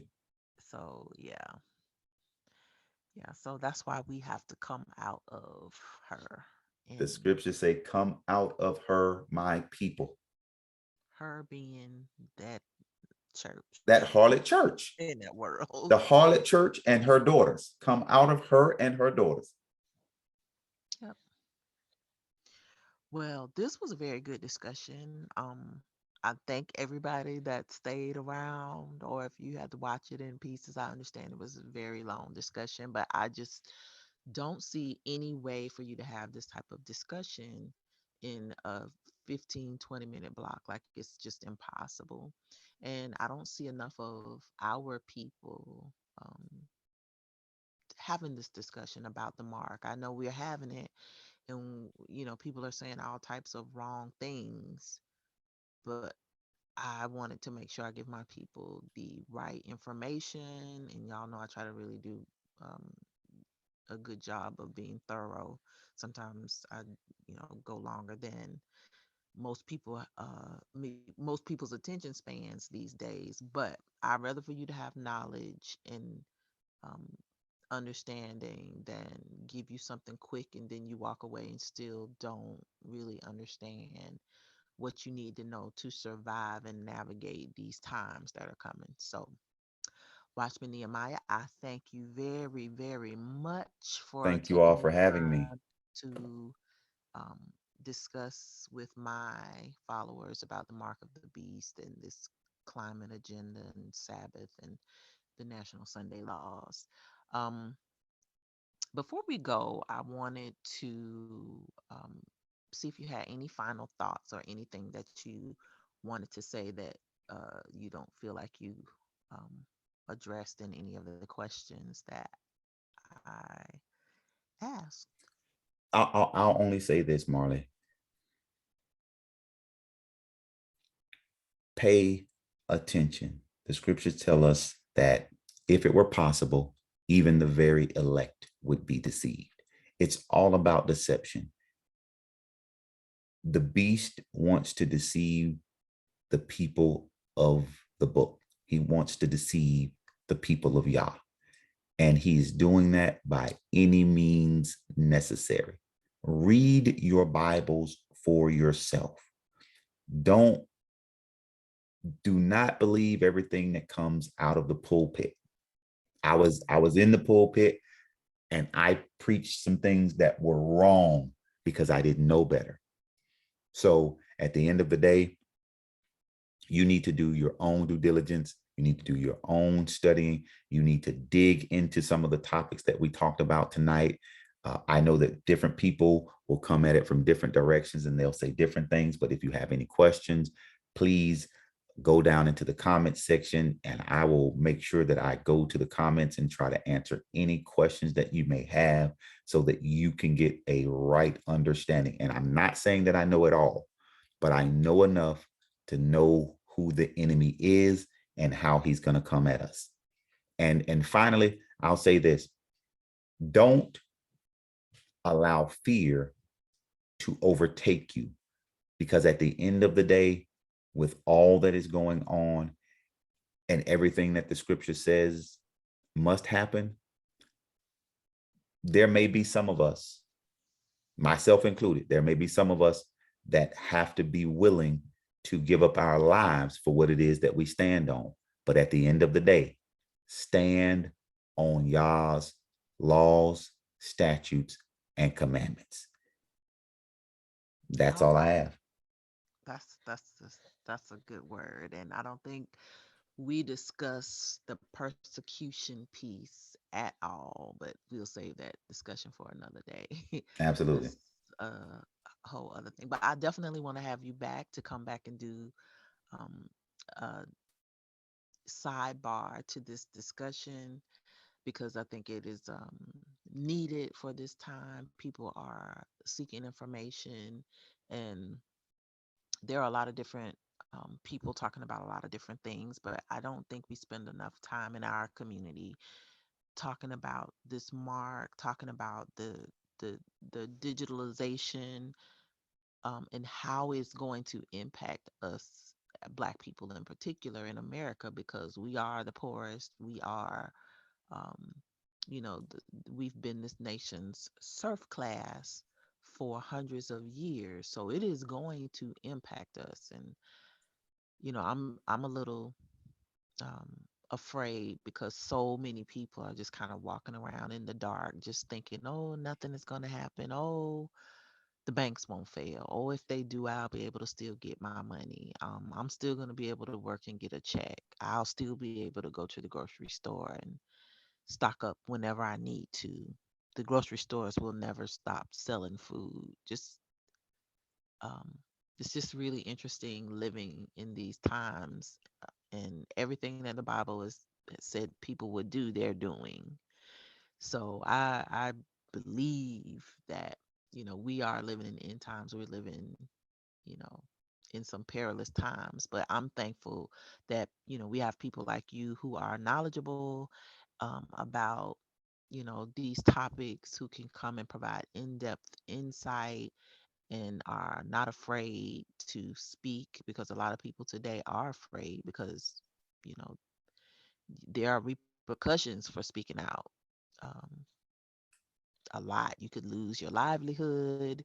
You could be punished. Like they're closing down people's payment platforms, demonetizing you on social media, shutting down your channels and getting rid of your videos. So we're all living um, dangerously right now, but I want to make sure that my people have information to share, and even if people don't listen, at least people can't say, they won't have the opportunity to say, nobody told me, Right. because people are screaming from the rooftops, hey, Yes. the The roof is on watchmen are fire. the watchmen are sounding the alarm. We're sounding the alarm. It's up to you to listen to what's being said. Right, right, right, right. Well, thank you so much for the Thank you all for time. having me. Thank you all for having me. Thank you, followers, for hanging in there. If you have any questions or comments, please leave your feedback in the comment section below. Y'all know I do respond to my comments. And Watchman Nehemiah will also, if there's anything tied to any of the questions, or if there's something that we missed and you have a question, he will come in and also respond to those questions. So with that said, please like this video, share it, subscribe to the channel. Please subscribe to my Odyssey and Rumble channels in the event this channel is taken down. I don't know how long we will be online, because so many people are getting their stations, I'm sorry, their channels taken down because of our content. So with that said, y'all be safe. Keep watch. Do not be fearful. Remember to observe the right Sabbath and observe the laws, statutes, and commandments and all the other Sabbaths that we are supposed to observe. If you don't know what those are, get with somebody and learn them. But they are in the Bible. It's clear. Brother Nehemiah, can you please share with us where we can find the information about the other Sabbaths, besides Absolutely. the weekly Sabbath that we're Y- supposed to observe?